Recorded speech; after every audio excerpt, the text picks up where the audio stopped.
Welcome to Hurrdat Sports Live. They lob it in Huff. Brown. Jones. Step back three.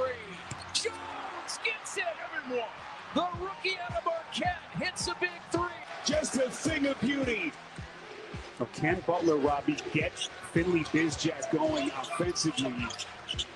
Boy, this guy, Ajayi underneath. Beautiful vision as he drops a dime to Jones. Pancaking them on the glass. Second block for him. Terrace Reed Jr. like he's playing on a Nerf hoop. Godfrey around Hansberry, missed it. Offensive rebound. Welling right back off the bench. He scores. Lee will launch a three and knock it down. The three-point shot of four tonight might save them. You can see Lindenborg the whole time doing his best LeBron impression. And then Perez Johnson can't corral that long pass. Quick push ahead. Markel into the rim. That one's not blocked.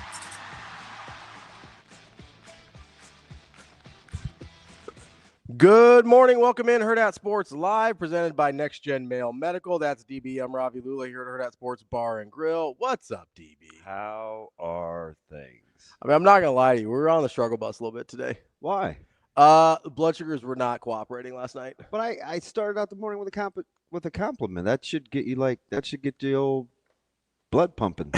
Blood sugars pumping. Is that not how it works? There's not a direct correlation. I do appreciate the effort.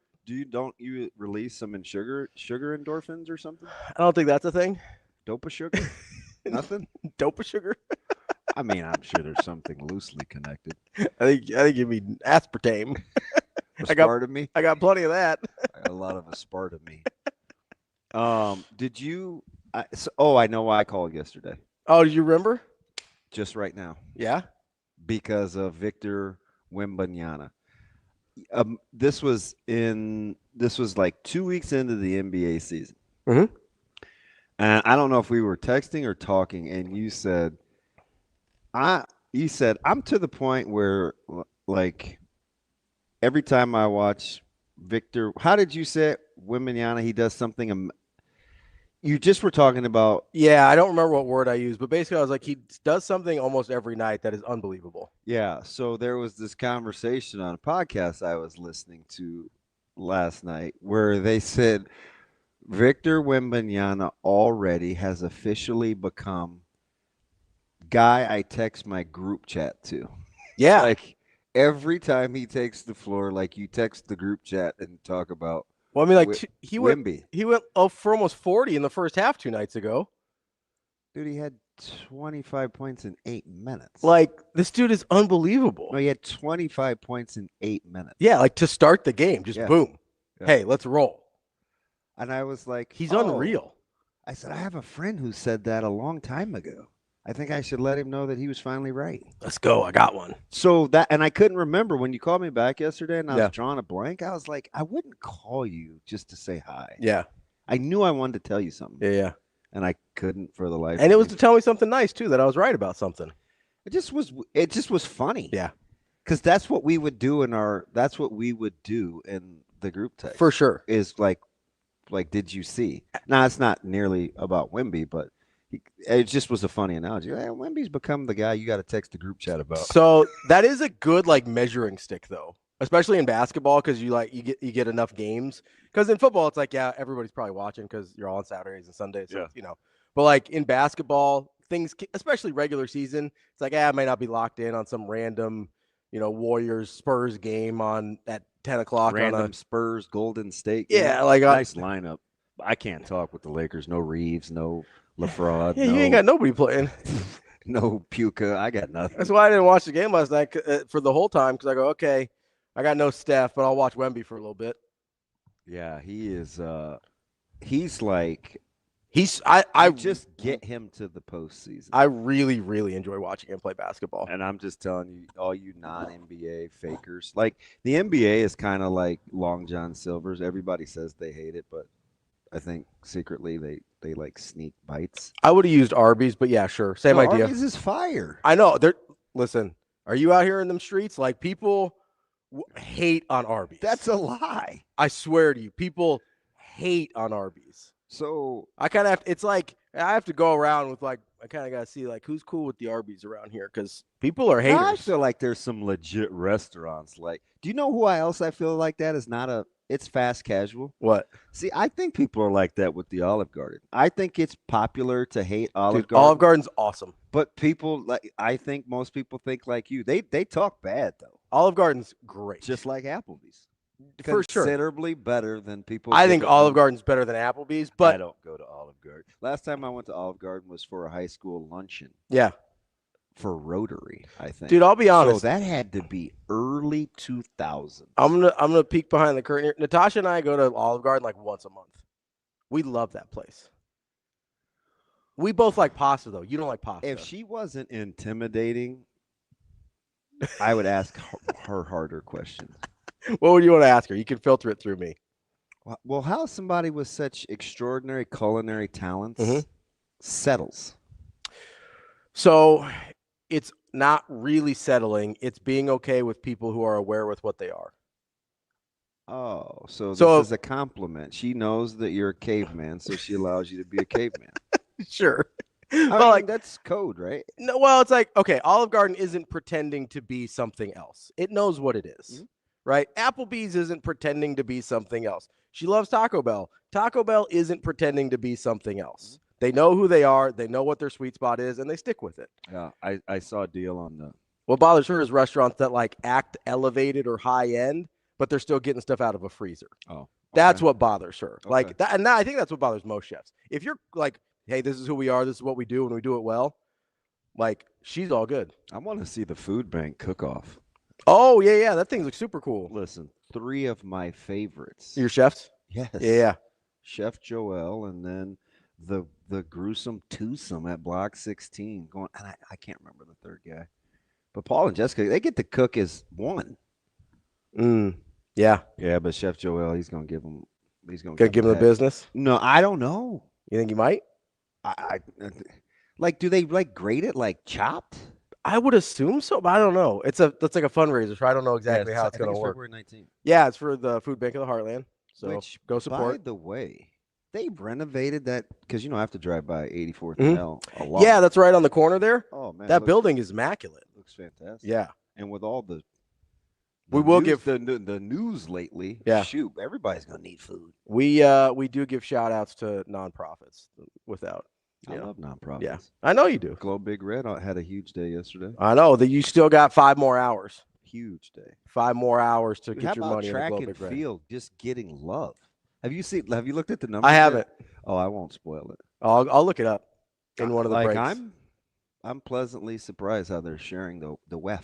I like that. I like that it's an opportunity for some of the either Olympic sports or like kind of the sports that don't get all the headlines to get a little bit of love from their supporters. It's a cool opportunity. I think you should. I'm totally multitasking while I'm hearing you. You're fine. I think you should turn your hat the other way. Oh yeah. Yeah. So the only reason I don't is it doesn't look great on the camera, but I will for a minute here. I think the hat is fantastic. God, you got a big old head. I do have a big head. That thing is like it's like a 7 5/8. It's a big head. Like you've been headbutting trees. Now mine is misshapen, so I'm not I'm not here for the slant. But I still only wear like 7 1/8. Oh really? Yeah, this is like a 7 5/8. And I have a huge hook too. Yeah, so this is like a big old noggin. Yeah, that thing is massive. So this is an Omaha Rockets hat. This was a throwback. Shout out February. Oh yeah, I was gonna get to it. I just shout out February. So the Omaha Storm Chasers, our dear friend Marty Cordero, full time back with the Chasers again. We'll talk to him soon. I need to call him. I'm so awful. We'll talk to Marty here soon as baseball spring training and everything gets ramped up. But the Omaha Rockets were a Negro League baseball team that was run out of Omaha here for back in the, I believe, 30s and 40s, and they did some really cool barnstorming events with some of the biggest names in Major League Baseball at the time, including like Babe Ruth and Lou Gehrig, who I did a little video this week. Do you know about the ballpark that used to be on 14th and Vinton? Yeah. One of the coolest things that like nobody in Omaha knows about. Yeah, so little old barnstorming park. Yeah. Baseball and culture reigned supreme in my house. Yeah. Football was an afterthought. Yeah. It was wrestling. It was baseball. Yeah. I mean, My dad played semi-pro. I mean, football was just like, oh, that's nice. It's like, oh, that's fun. I'm dead serious. No, I mean, that makes sense knowing your personality. Like, so. Like, you've been adamant the entire time I've known you that baseball is your favorite sport. Yeah. Like, I mean, that's never. But I do love football. Yeah, I mean, you love football. You love basketball. Like, Yeah. you're I'm going to do a basketball podcast later in the month. Are you? Yeah. Nice. Yeah, somebody asked me, so I said, yep. They're like, God, man, I like listening to you talk hoops. I'll say you got the Rolodex. I'm like, I appreciate that because I do like hoops. But Yeah. I was around a lot of coaches too. Sure. Well, and you do it. So I can see plays. Yeah. I like stuff like that. You do a good job of absorbing information from people that like are experts in their field too. Yeah. Would you like to know about going to the harvesting area in a packing house? No, I'm good. I'm very good at that now. Pretty soon I'll understand pricing. Did you make a return trip? Yeah. I mean, you can when you don't have any friends, what are you supposed to do? You go make friends I try to get smarter. with the cows. Okay, so when I get they don't talk back. It's it's part of it. Is that why you like Bella? Yeah, although she is very naughty last night. I bet she talks back a little. She uncharacteristically, Robbie. Yeah. I spanked her for the first time. Really? What'd she do? She kind of I confuse this, and somebody smarter than me is going to tell me. It's either quasi or pseudo. I blow it every time. Okay. She kind of didn't all the way poop on the couch. Oh. I think that's quasi in that sense. So now she's had a couple accidents in the house, but with the wood floors upstairs and stuff, it's always by the door. So she's like trying to get out. Yeah. Okay. And she'll sit like she's ridiculously smart. Okay. And I just brought her in. Oh, so she had come in. Yeah, and then she pooped on the couch. There's a lot of chaos going on, so I just wanted some quiet time. Mm. I mean, it's a lot going on. Yeah. I was like, you know what? I'm gonna retreat. Could use a 15 here. And it only took 20. 3 to hear. Blah, blah, blah, blah, blah, blah, blah. I was like, ah! And yeah, Pooped on the old couch, huh? well, but unfortunately, and there's no free branding, but have an amazing product. Yeah. And I'm paranoid, so I'm like one eye open. I go up there and look at the couch and can't even tell. Really? Oh, it's so fantastic. Nice.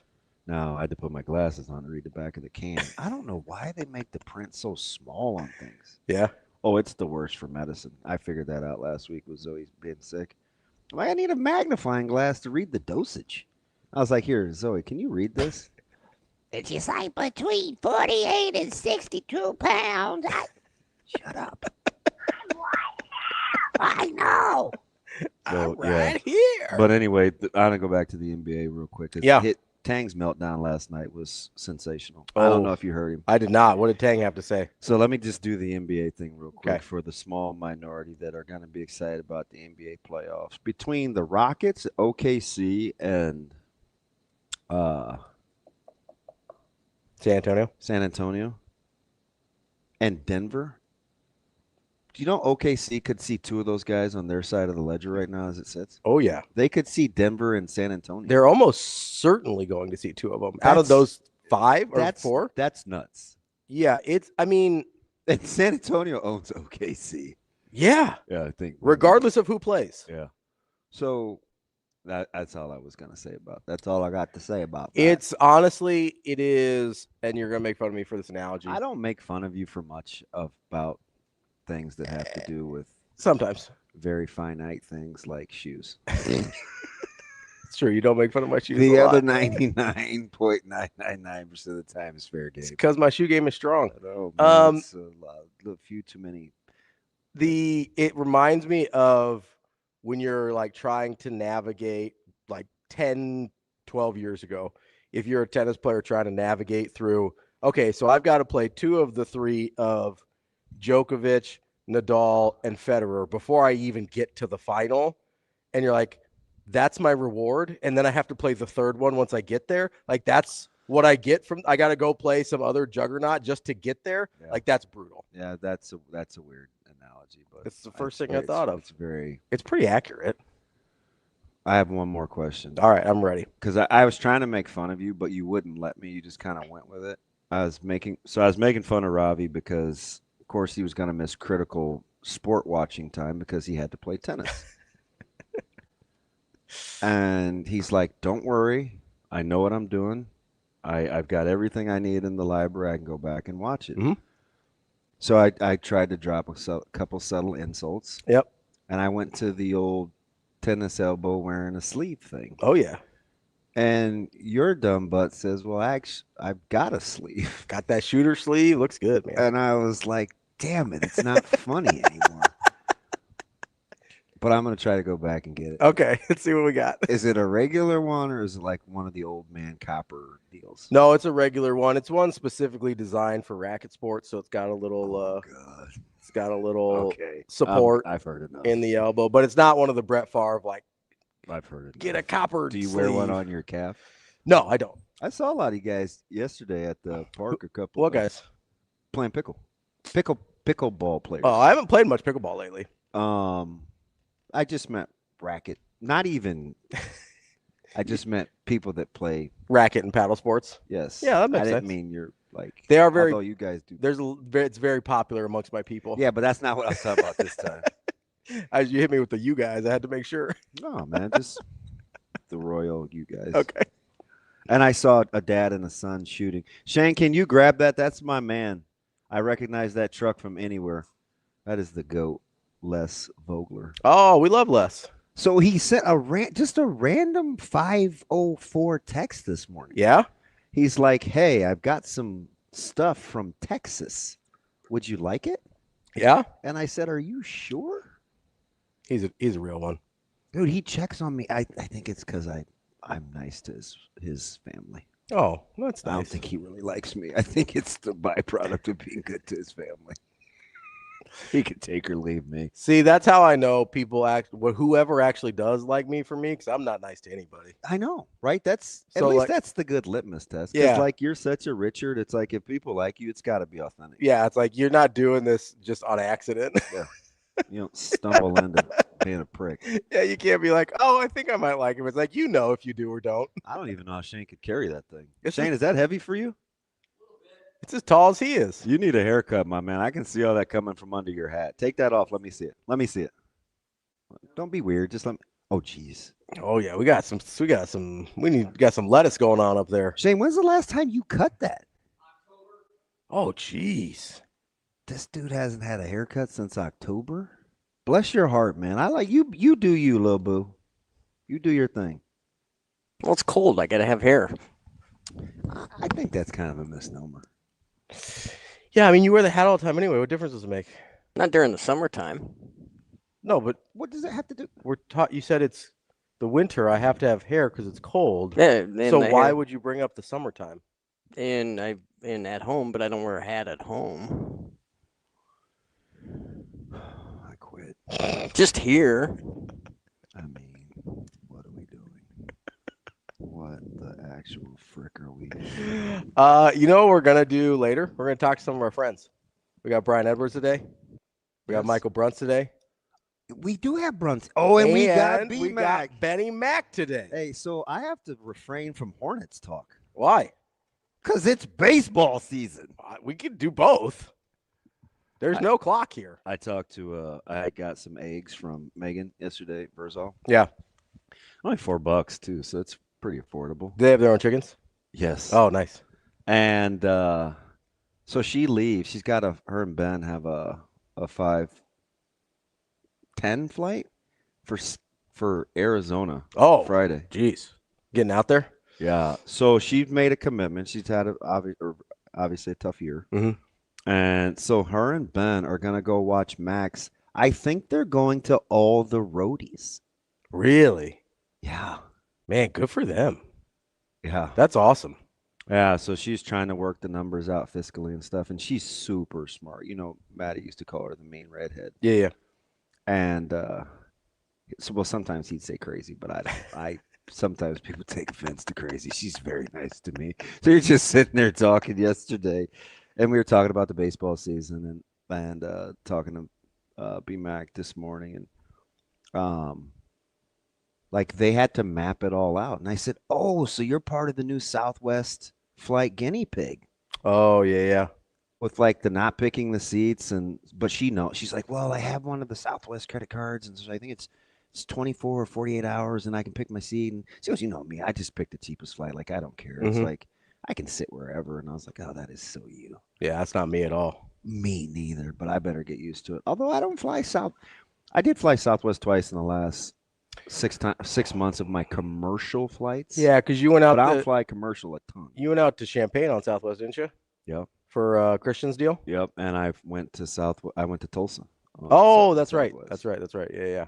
Yeah, you don't fly commercial much because you're with the team all the time, right? Like that's most of your travel. Correct. So, yeah, no, so I haven't gone in Southwest in a minute, but I don't love some of the changes. So Omaha Ryan found flights for me. Yeah. For the bowl game on Frontier. I didn't realize why Frontier is so cheap. Yeah, I think they use like you get charged for everything. Everything. Is it Frontier or there's another one? You're talking about Spirit. Spirit. That's the shady one. Well, that's where although Jay Clemens was a Spirit guy. Oh yeah. But he is nuts. Yeah. No, I remember Jay, the fantasy football guy. Yeah. That's like he's insane. So we couldn't be more opposite in our philosophies. Yeah, I'm aware. But we're we get along. Like personality wise? Yes. Yeah. I remember I used to listen to him all the time when he was on your we're show. on way opposite sides of the aisle. Yeah. You know? Yeah. But he's just funny. His segments used to be really funny. Especially like right after he went through his divorce and he'd like take a bunch of pot shots. Oh man.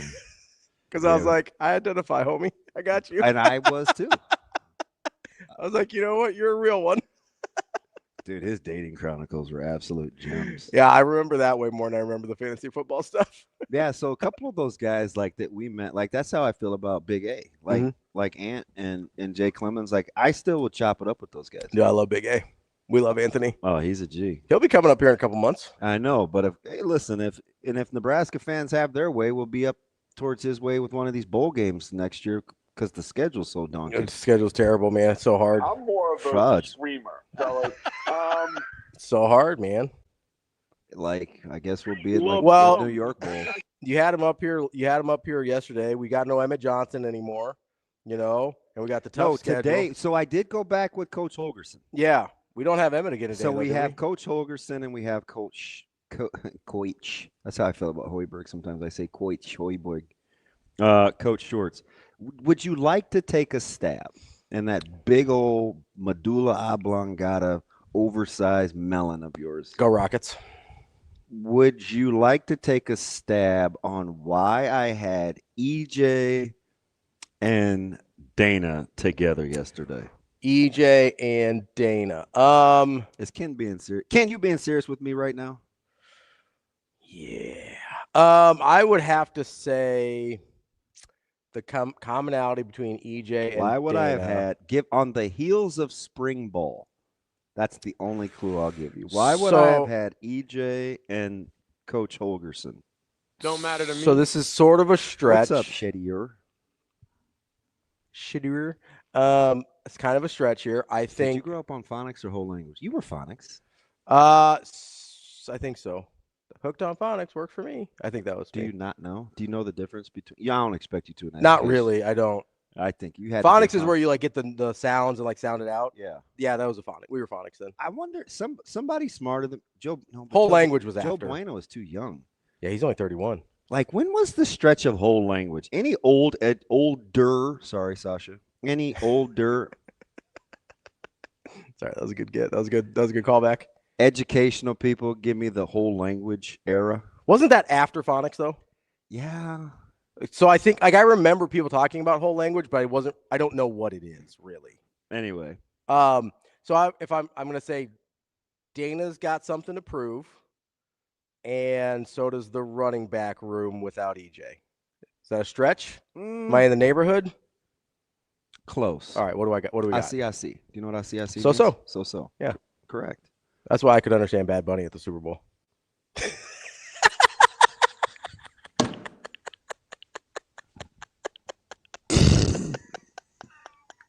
My Spanish is impeccable. Wow. See, folks, he has an equal opportunity Richard had. Let's see. So Dana and EJ, what was the connection? Jeez, man. You have no shame. Nah, I told you we were on the struggle bus this morning. I chose violence. So kind of. Can we disassociate Coach Holgorsen from Emmett Johnson last year? Because they seem to. So this is how it went with the narrative. If your glass is half empty, it was Dana found Emmett. It wasn't an EJ thing, or Coach Barthel thing. Correct. It was Dana made blah blah blah. So he got a lot of credit for. This is at the end of getting EJ playing time. Yes. So then we went into last season, and it was like, I don't like our running back room. We didn't get Marty Brown. We got to do this, this, and this. We didn't go do anything in the portal. Sounds really familiar. The rest is history. EJ blows up. But during that course, it was we didn't really like what was going on with Coach Holgorsen, but we loved EJ. So on the heels of spring ball, I was like, can we separate the two? Well, so yes and no. That's fair. Loosely yeah. What you I wasn't. It's a very good big head guess. It wasn't as specific as you were, I don't but feel good talking about. Listen, this thing is not great. 7 1/8 isn't big though. Yeah, that's a pretty normal and I'm size. a SM flex fit too. So I feel like 7. I feel like you'd be a ML. Oh, I am for sure. So I mean, K. It's got you. No. Oh, sorry. I thought we were doing a thing. Can I just say, so you're chomping at the bit to do that. A little bit. Just came. It's like just kicked in. I'm a big John Carlos guy. Do you have any? Do you own black gloves? Not the murdering kind. Like the kind that keep you warm. Yeah, I do. That's what I on that big fuzzy coat that I wear sometimes when it's real cold. That's what I have in there. I've got black leather gloves. You keep your gloves in your pocket? Yeah. I keep 2 gloves here and I keep my stocking cap here. That's a whole nother discussion, but I would like to know why people do that. So I'll say things like, hey, readily available. Where are your keys? Yeah. What coat did I wear last? I don't put keys in my coat pocket. Like, why would you put yourself through that? So why don't you just put your keys where they're supposed to be? I do that with my keys. I don't believe you. I do. Always. I put my keys in the exact same spot every day. Do you park in the garage? Yep. Would you leave your keys in your car? Never. God, I always do. Is that dumb of me? I'm Surprise. Shut your mouth over there. Weirdly paranoid with like locked doors and stuff like that. So you can't leave your keys in your car because the locks to your car, to your house are on your keychain, correct? Oh, that's correct, yeah. That's fine. Do you need your key to open your garage? The thing do you have a garage opener? The thing I would leave somewhere would be like the garage door opener in my coat pocket. Like, what coat did I wear yesterday? Yeah, that would be the thing. I don't get that. I don't even recognize what we're doing. But go ahead. No, the funny. You're exactly right. So the funny thing happened. He said, "My key is a card. It sits in my wallet. Never have to take it out." What about how you start your car? Dang, he has a key card for his Tacoma. I didn't know that was a thing. Dude, that's sweet. That's kind of nice. Yeah, might have to look into that. Huh? That's fancy. That needs some explaining, Kobe. I kind of like that. He said isotoners. Yeah, you're a big Dan Marino guy. No, so it's kind of funny. Earlier this month, and I think Sasha reached out to you, right, about like answering some questions about Black History Month and stuff like that. She didn't give me the answer to the question. She said, "Can you shoot a video?" Oh yeah, she has some like questions that she wants to like get answers. I don't. Whatever. I cannot relate to any of those questions, so I just was gonna shoot the video. Well, that could work too. I was like, "Do you have to be black?" Well, so that's apparently not. That's the funny part because I was on this group message and I was like, "You guys know I'm not black, right?" Was anybody else on the group message black? Yep. Oh, our guy. Who helped us at Next Gen? Joel. Was Joel on our? Joel was on the chat. Kenny was on the chat. Rico was on the chat. Did Kenny only answer half the time? I don't know. Rico did. Does Rico count? Yeah, he is part black. He's also part Puerto Rican, but he's part black. That's a heck of a combo. I know.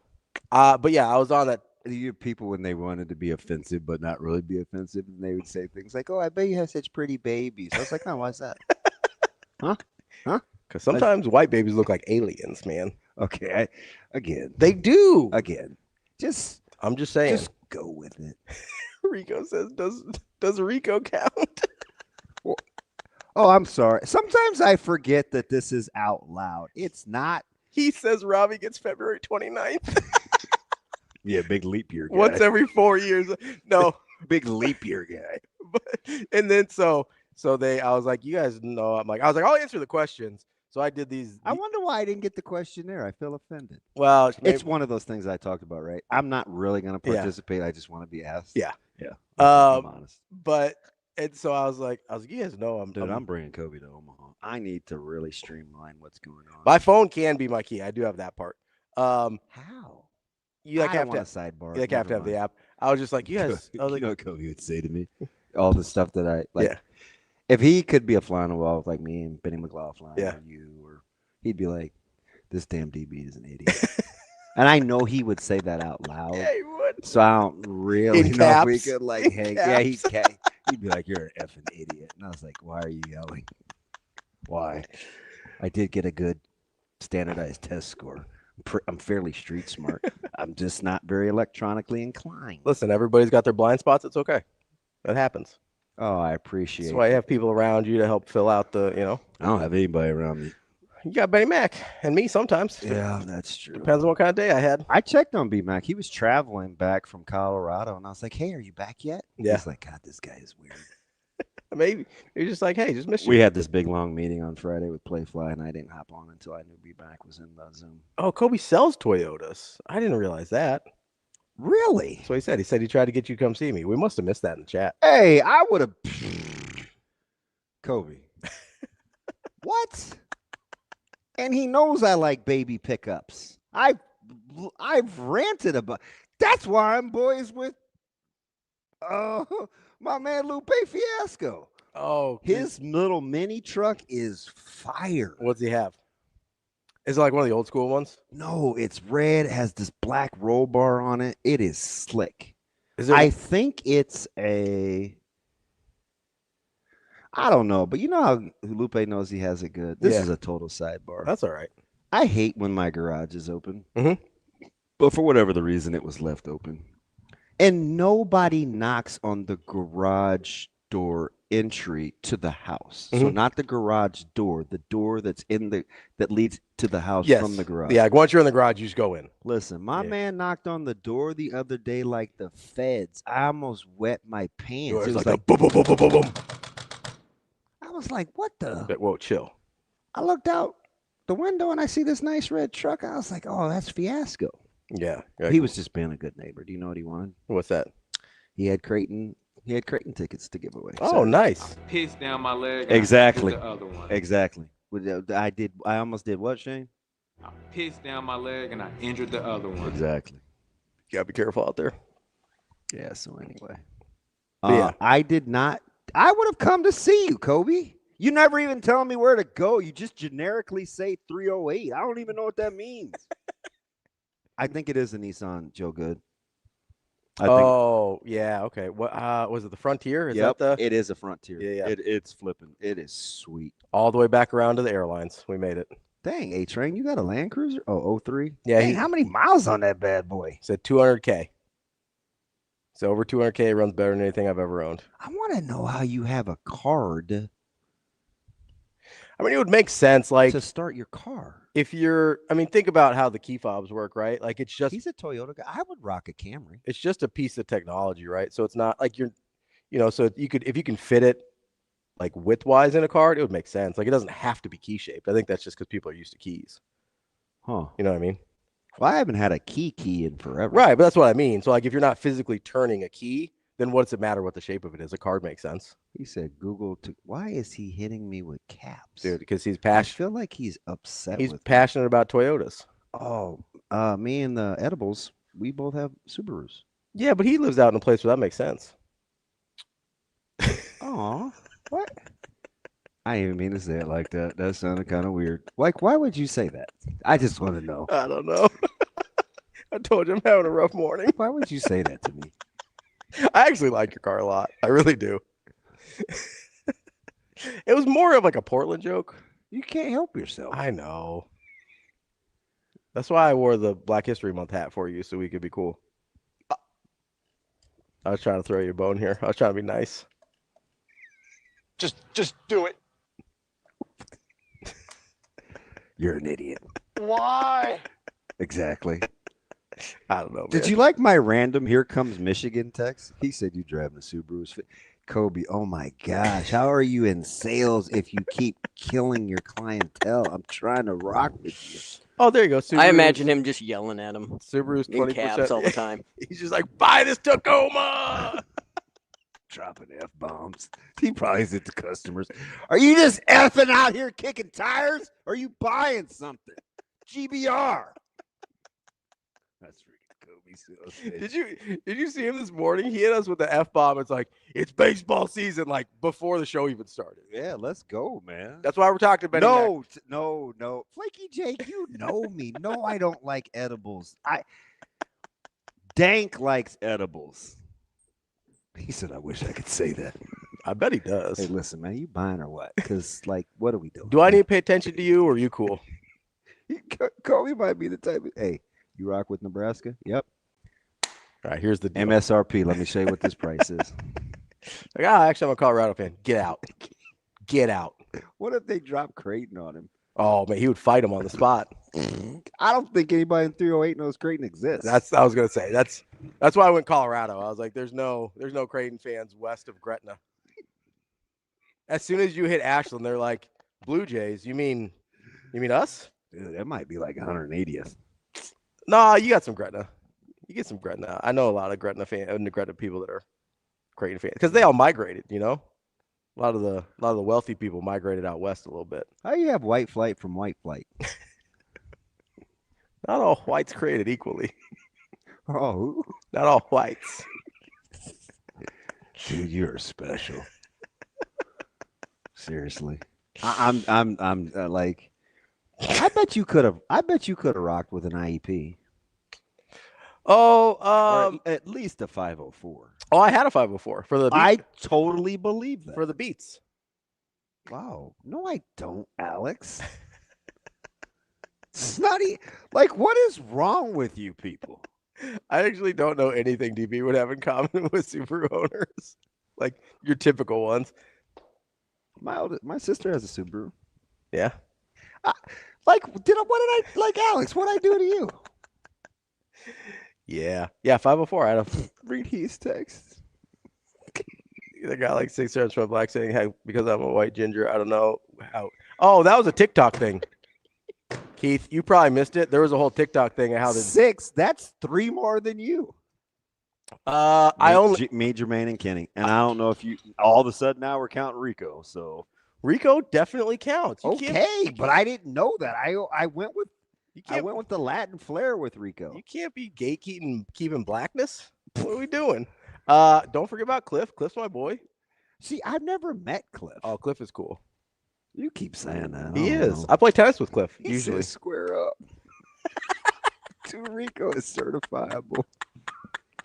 No, I only got the one Happy Black History Month text. It was from Kenny. Thank you, Kel Jam. And always here to provide some levity. He 59 shades of dude. Wyatt is crazy. I have to find. How do you have a everyday decent good job, Wyatt? Like, do you just keep it? We must be Wyatt's outlet. Yeah, because he's getting run out from anywhere else. Yeah, for sure. I mean, he's super inappropriate. Well, yeah. Like, hey, look at Haas. Only a few people get that. What did Haas say? Where's Haas? I don't even see him. Where'd he go? Look. Oh, it's a good pull. Yeah, it's a really good pull. So this is what I said to Kenny in the team's chat. Yeah. Like tagged me and was like, "Happy Black History Month." They like tagged all the people of color, and somehow I got included. And so this is This is the text that I sent him after.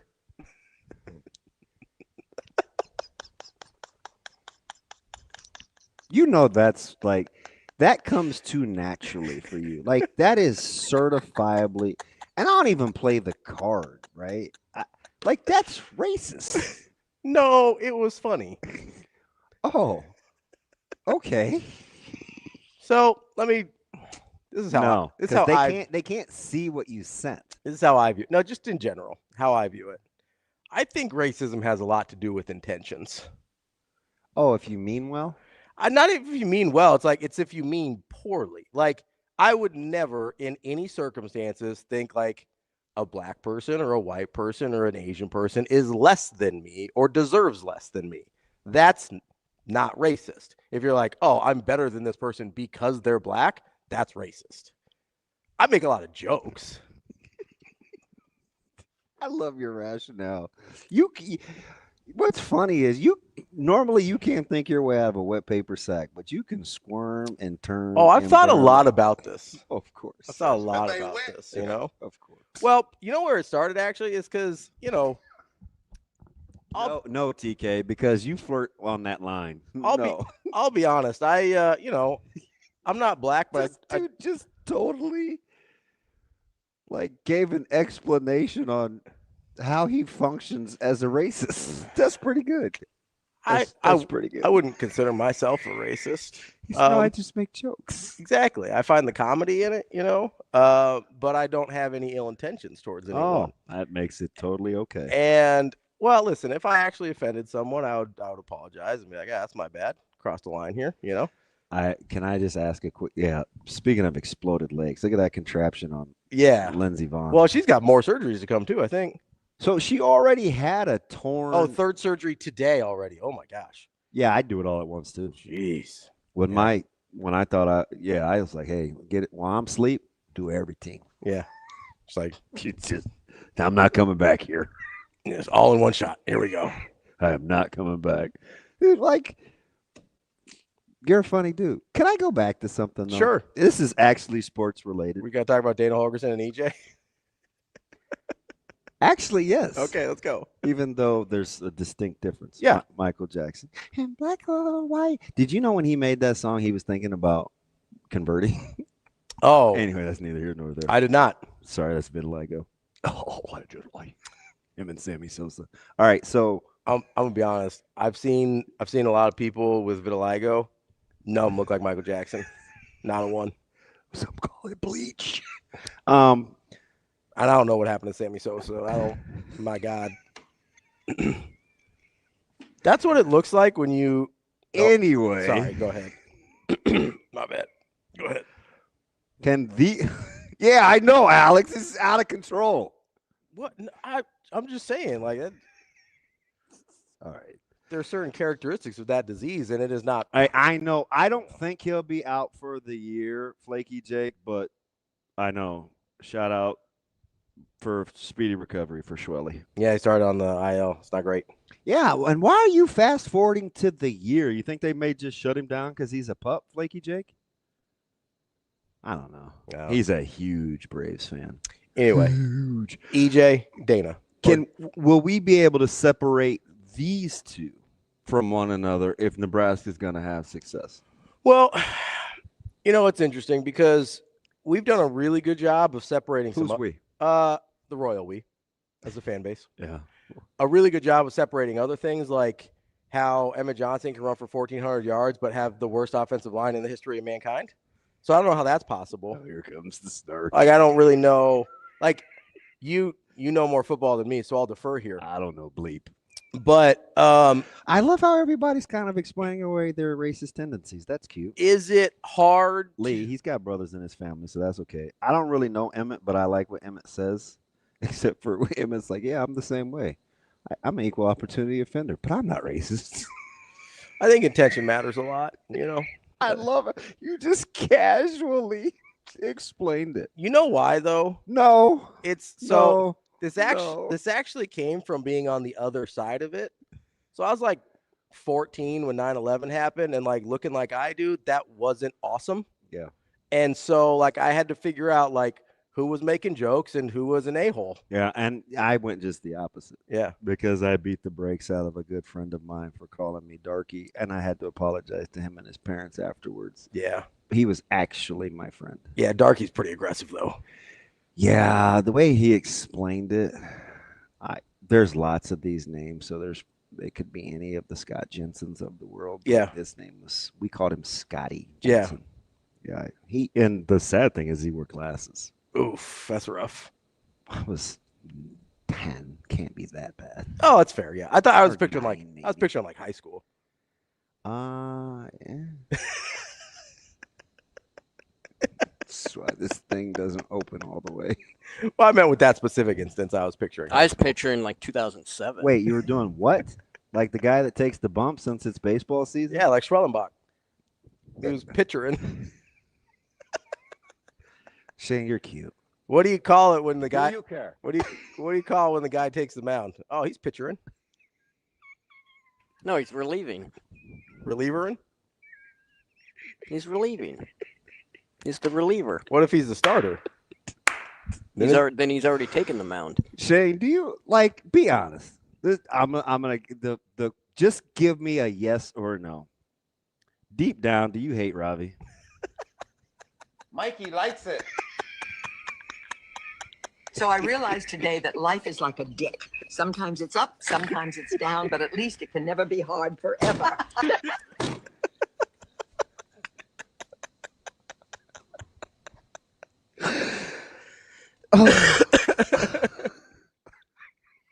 I'm gonna take that as a yes. Yeah, that's fine. That's fine. That is cold. That's blooded. That's fine. All right then, Shane. Shout out you. I mean, it is what it is. My fucking grandpa always thinks he's tossing me some wise advice and then say some shit like, always remember, son, it's better to shit in the sink than to sink in the shit. What is that from? Did we make you mad? I didn't. Oh, you must have. No, he was fine until you started asking questions. Dude, what is Shane on? Wow. So my God. Can we separate Daikiel Shorts from Dana Holgerson? Hang on. Yeah, go ahead. Are you good? So I realized today that life is like a... I'm not saying you're the dumbest person in the world, but you better hope the dumbest person in the world doesn't die. Shane, did somebody bleep in your sink? Is that what happened? Oh, man. Being alone on the toilet is proof that you'll always be alone when shit goes down. This is your fault you started this. I was trying to talk about Daikiel Shorts. You good? You gonna make it? Part of me feels bad. This dude's having a meltdown over Wop, here. wop. Fizz, fizz. Oh, what a relief it is. Shane, is this a James Vanderbeek thing? Are you okay? R.I.P. Dude, that was my show. Don't make jokes. I was a big Varsity Blues fan. That was tough. Varsity Blues? I liked football movies when I was a kid. Are you too young for Dawson's Creek? No, I just didn't watch it real time. Oh, Shane knows. My siblings did. That was my jam. Yeah. I was more of a One Tree Hill guy, if I'm being honest. I mean, who am I to make fun? I was like, you're out here being like, that's my show, and you're like, oh, you watch One Tree Hill, really? Dude, Dawson's Creek was fire. At least One Tree Hill had basketball in it. You know what I mean? Did it? That's the entire premise of the show. I didn't know. It's two basketball playing brothers. God, your delivery sucks. That's why Shane hates me. Apparently. So I realized today that life is like a dick. See, Kobe's riding with me. What? One Tree Hill and Varsity Blues. There we go. No, Varsity Blues was nice, but you guys aren't old enough for Dawson's Creek. Shane knows that's a guilty pleasure. No, I get it. I have two super guilty pleasure shows when I was younger. What's that? Dawson's Creek and Ally McBeal. Listen, I don't judge anybody for what they watch for the most part. Like, I'll make fun of you for some of the movies, Yeah. But if you're just like, hey, I don't need any. Guilty pleasure show, I'm like, all right, that's cool, man. Like, it is what it is. Dude, is Stephen Hawking still alive? I think so, yeah. I'm not trying to kill anybody prematurely. No, I'm pretty sure he is. He's not doing great, but oh man, I am. He's been on the struggle bus for a minute. Oh, dude, look, my guy's getting on me. Who? Come on, man. Oh no, he died in 2018. My bad. Stephen Hawking? Yeah. All right, good. I didn't want to be. I thought he. Oh, good. You got something against Stephen Hawking? No. Yeah, he died in good. I didn't want to be. That sounded horrible. I didn't want. I know what you meant. I didn't want to be wrong. Yeah, no, I know. Not like good as in riddance. Thank God. Forget that guy. JMP, I agree. I was a big Friday Night Lights guy too. Yeah, Friday Night Lights was fire. TK said TV hates Stephen Hawking. Dude, I think I'm taking TK and Kobe. I'm gonna be honest with you. You can't have Kobe. I'll fight you on Kobe now. No, TK is probably fightable. Even, although he tried to get me to commit crime, I think TK quietly wants to put me in jail. He's trying to tell me what kind of guns to buy, and he knows my temperament. Mm-hmm. And so I'm explaining something else, and I was like, "Oh no, Oh, you're trying to figure out like what? Because you said you want to start shooting. He was like, "Hey, you should start with like a 9mm." I was like, "Oh, they don't have a scope." And then like I made a couple of jokes, and I was like, "Shoot, he puts people in jail. Like, strike this from the record in case anything ever happens." And he's gonna be like, "Oh man, DB did say to me once." Yeah. Although you're out of his jurisdiction, so I think you're cool. Yeah, but then I'd have to hire him for like, client privileges or something, because But he's trying to talk me into buying. I said, I would do this or this. Mm-hmm. Just as a range, I want to do gun safety and stuff. And he's trying to get me into crossbows, which I like. Yeah. He knows I like bow hunting. But he's like, "Oh man, if you get 2 guns, then you're gonna have 12." And I was like, "TK, just simmer down. Donna Summer." Yeah, like. So can I give you some advice? Not a Gossip Girl guy. Not a 90210. I'll be honest. I hit up Gossip Girl. I'm not gonna lie to you. That was a guilty pleasure. Is what it is. Dude, Dawson's Creek was fired. Don't let anybody tell you different. Ally McBeal was so ahead of its time. Yeah. Can I give you my biggest gun ownership tip I think you should start with? That's the only. I like Lucy Liu. Oh, yeah. And Ally McBeal. Start with a trip to the optometrist before you buy any guns. I'm not interested. So we're going to get out of this first hour because I'm not rocking with you. I'm just going to go check on Shane, make sure Shane, was that box too heavy that Les gave you? Is something wrong with you? It was a little stout. I said I didn't offend you with the hair thing, did I? No. No, not a High School Musical fan. Although I do like some of Zac Efron's later work. Who's Zac Efron? Have you seen Neighbors? The movie? No. Oh, it's pretty funny. Second one's good too. Yeah, the second one is good. Yeah. It's one of the few comedy sequels that works. I don't like a lot of comedy sequels. I feel like they struggle. Hey, Dank, I know you know the Portland area. What do you know about Eugene? What do you know about Eugene? I'm trying to book my seafood restaurant ahead of time. Oh, I thought maybe you were trying to. I don't like people messing with my eyes, Kale. I'll get over it. I'll get over it. Will I take gun lessons or go to the optometrist first? I'll take guns for the win. I understand that, but just genuinely pleading here. I'll go. Go to the optometrist before you start shooting things. Yeah, Bella took one of my pairs of glasses yesterday. I found them under the table. I don't even know how she got up there, to be honest. Dude, Doug stole a burrito from me yesterday. Well, at least it's food. What's Bella going to do with glasses? Although she does have some big old eyes. Oh. Maybe she needs them. Micah goes, is something wrong with her chromosomes? I was like, wow. You're doing too much. Micah, that's funny. No. Okay. See, that's why I like Micah. He stands on business. That's just wrong.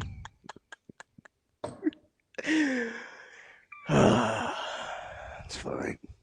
We love Bella. No, I'm not limited to Eugene. I'm just talking about for when we play Oregon. I like to make my reservations at restaurants ahead of time. I thought maybe you were trying to find a new basketball or football coach because apparently that's what the previous AD was doing. Wyatt. You just can't do that. Shane, what do you call animation? This is funny. What do you call animation? Crap. Oh. Like loosely rhymes with that, but don't do that. No, so some of it's okay. Oh. Ghost in the Shell's okay. Okay. A lot of it's not good. All of it, not just. Yeah. Yeah. Okay. Thank you, William. Somebody on my team. I just never saw it. I'm not saying it was bad. I just never saw it. That wasn't my. Dawson's Creek was fire. That wasn't my go-to. I should let Suave handle my light work, even though Suave wants to fight me too. Why does Suave always choose violence? He said he's about to whoop Shane. That's because you said he wasn't black. That's why he wants to fight you today. I didn't say he wasn't. I asked. Said, does he count? Yeah, I did. You're not about to paint me in that corner. And I gave Rico a compliment on Monday. I told him I was sorry he had to make a Seahawks winning Super Bowl graphic. Rico's a big anime guy. Apparently. Yeah. This dude is constantly wanting to fight. Yeah. Like, what is wrong with him? You know who he would get along with? Who? Niles Paul. Yeah? No, I'm not gatekeeping being black. Does that even little bit. Kobe? I mean, you're like, not black enough. That's not, I've heard that about me. You think I'm gonna do that to somebody else? Wow. Wow, Austin. Just coming off the top road here. Dude, he's got to be careful because he already has tendencies. And they're sitting right beside each other. You got to be careful here. Oh, is Rico at the house or is he in studio? I don't know. I assume they usually sit beside each other, don't they? Yeah. Sometimes Rico works from home, but when they're both in the office, they sit right next to each other. Joe Good. Who told me what, Joe Good? I don't even know what I said. I don't even recognize. He says black on black crime in the live stream is wild. # free Rico.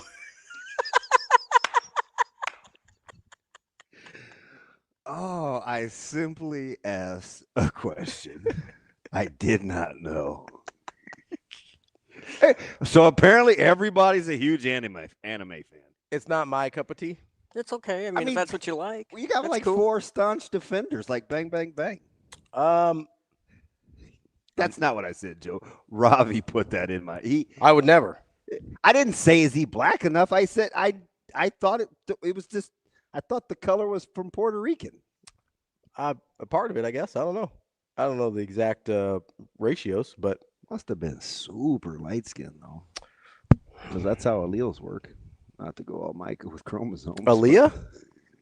I don't think she's with us anymore. Or no, that's Ashanti. Sorry.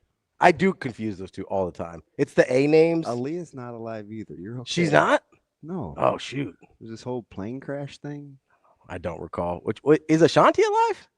Yeah. Oh, okay. So I got it right the first time, and then I went back on it. That's my bad. I kind of got the Teasley Corey Brown thing. No, Ashanti they don't. And Aaliyah don't even remotely look alike. It's just the A names thing. It's not like a appearance thing. I get the A names confused. Aaliyah, Ashanti. Those aren't common names. In my community, at least. Your explanations of your behavior, you would be like the Ravi Michael Scott L3 of giving racial sensitivity classes. Oh, I'd be so good at that. No. HR would be mortified. You're horrible. That's why I don't work for HR. Are you like Ashanti and Aaliyah? It was the A names thing. It has nothing to do with appearance. One of them could have been Indian. One of them could have been white. I would still get them confused. It's the A names and forget which one died. Let that shit sink in. You know. Yes, he does, JB. Yes, he does. What'd I do? Oh, I missed what JB said. Like what? I don't even know how you confuse the two. I mean, it'd be like if Like Steve. I didn't even get to the Mick Crow. I wanted to. There was. It'd be like if Stephen Hawking and Richard Feinstein like had similar names, and I'd be like, I can't remember which one's dead. It has nothing to do with they're both white physicists. It's just if they had similar names. If it was like Stephen Hawking and Stephen Hawkins, I'd be like, I can't remember which one's dead. I'll be honest. Sometimes I confuse Jack Nicholas and Jack Nicholson. It's not because they're both white, because their names. I'm just like, I don't remember which one's which. You know what one really got me all the time? Oh God. Mike D'Antoni and Mark D'Antonio. Oh, I know. I used to do it too. Tripped me up constantly. Hey, is a good question. Is Beyonce alive? Last I checked, yeah. Pretty sure. She Uh, doesn't have an A name though, so like I got that one pretty like on this one's tricky. Think carefully. Okay. What about Chili from TLC? Ooh, TLC was a little before my time, so I didn't like keep up as much. I think Chili's dead, isn't she? Well, that would be T-Boz, but that's par for the course for this morning. I knew one of them from TLC was dead. I couldn't remember which one. It was before my time. Wow. Which is the one that set Andre Rison's house on fire? Oh, that was Left Eye. So that's the L. Left Eye Lopes. Yeah. Gotta be careful there. Yeah. T-Boz had, was it sickle cell? Oh, yeah, okay. Why does that make sense? It's very common in the black community. What do you want me to do here? It is. Now, what made that funny? That's medically true. I don't know what you want me to do there. I was laughing at the chat. Of course you were. It's a like. That's very true, Kel. 2 out of 3 are dead. Are 2 out of 3 dead? Yeah. So Chili was the only one that was alive? Yes. Well, shoot, I missed that one. This dude. I think we need to go to break. Yeah, let's take a quick break here.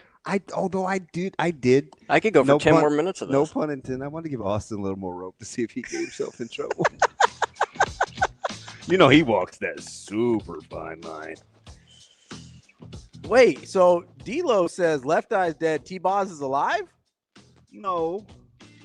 Yes, the Andre Rison one. She's Wait, the no, one that- T-Boz she's- is still around. That's right. She's the one that passed. Left Eye is. Yeah. So Left I Eye is didn't the correct only you one earlier, that's dead. Yeah, from TLC. And Chili was the best looking one of the 3. Like I said, TLC is a little before my time. I don't have strong takes on TLC. And I knew. and Lord knows you know nothing about tender love and care. Nothing. Depends on who it is. We got it, A-Train. Jeez. I'm pretty nice to my dogs.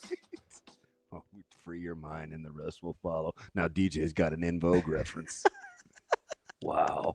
We're going to take a break here. That's DB. I'm Ravi with Hurrdat Sports Live. Yeah, I mean, he understands the guys that have come before him and what that's looked like. McConaughey last year before he got hurt was just a JUCO guy that pitched out of the pen until, he mastered that role. And Brett Sears, his story is pretty cool about how he was really not much of a factor the year before and turned into the Big Ten Pitcher of the Year just because he kind of put his blinders down. And Emmett Olson before him and, Cade Povich before him. I mean, those guys are all potential big leaguers, and Ty is no different than that. I mean, I think the thing that he can really look at is just how those guys went about their business week to week, how they really supported their teammates on the days they weren't playing, and how they really set the tone for the group. And I know those are things that are important to Ty. He didn't want to assume anything going into this season, but I know he was hungry to get the ball on opening day.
I mean, obviously disappointed. I feel like we're kind of saying the same things. Like, we got to rebound, we got to take care of the ball, we can't get punked. And so, yeah, disappointed. Yeah, I think we need to be open when our teammates need us to be open. I think we need to like meet our passes. And I think that'll solve a lot of problems. It's a two-way street. It's not just one player. It's both players, and so we're gonna have to be able to figure that out in practice. I mean, yeah, I think confidence-wise, I think it, builds that. But unfortunately, that's not how our team works. I mean, obviously, individual stats are great, but as a team, I think, like Cal said, we just kind of need to come together and figure out what we need to do to come away with a win. But yeah, I mean, my teammates made great passes, made great reads, and fortunately, I was on the other end of that.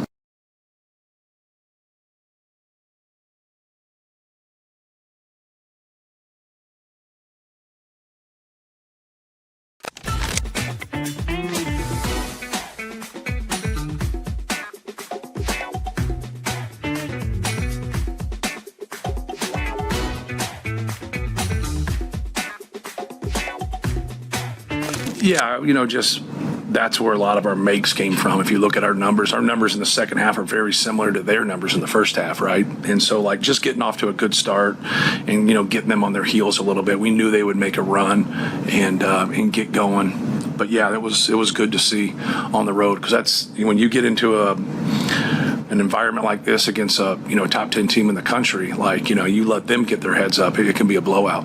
Yeah, so it's especially when you run out of timeouts, right? And so, like, now, like, I hate that challenge rule. I think it's stupid. I know it's stop and play, and you guys don't like that, but just it's so hard to know what's what, right? And but yeah, when we turned those balls over right there, and then they got in transition and were able to steal some points. But give them credit; they did a good job of getting some steals and going in transition. But yeah, that was a frustrating stretch for us.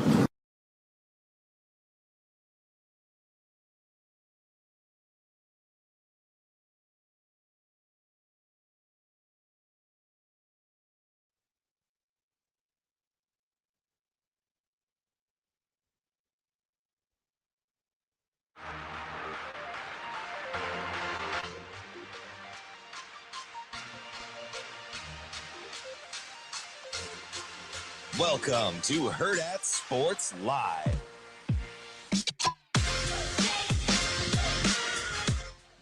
Welcome back, Hurrdat Sports Live, presented by Next Gen Male Medical. That's DB. I'm Ravi Lulla here at Hurrdat Sports Bar and Grill. We were talking about this earlier, but don't forget, you just got a few hours left to get to glowbigred.unl.edu to make your gift to the university and direct it wherever you want your money to go. Whoever you want to support, whether it's track and field, who's killing it, or wherever else, you can support them, not just athletics, colleges and universities, different departments, the Greek life, wherever it is, you can support them. glowbigred.unl.edu.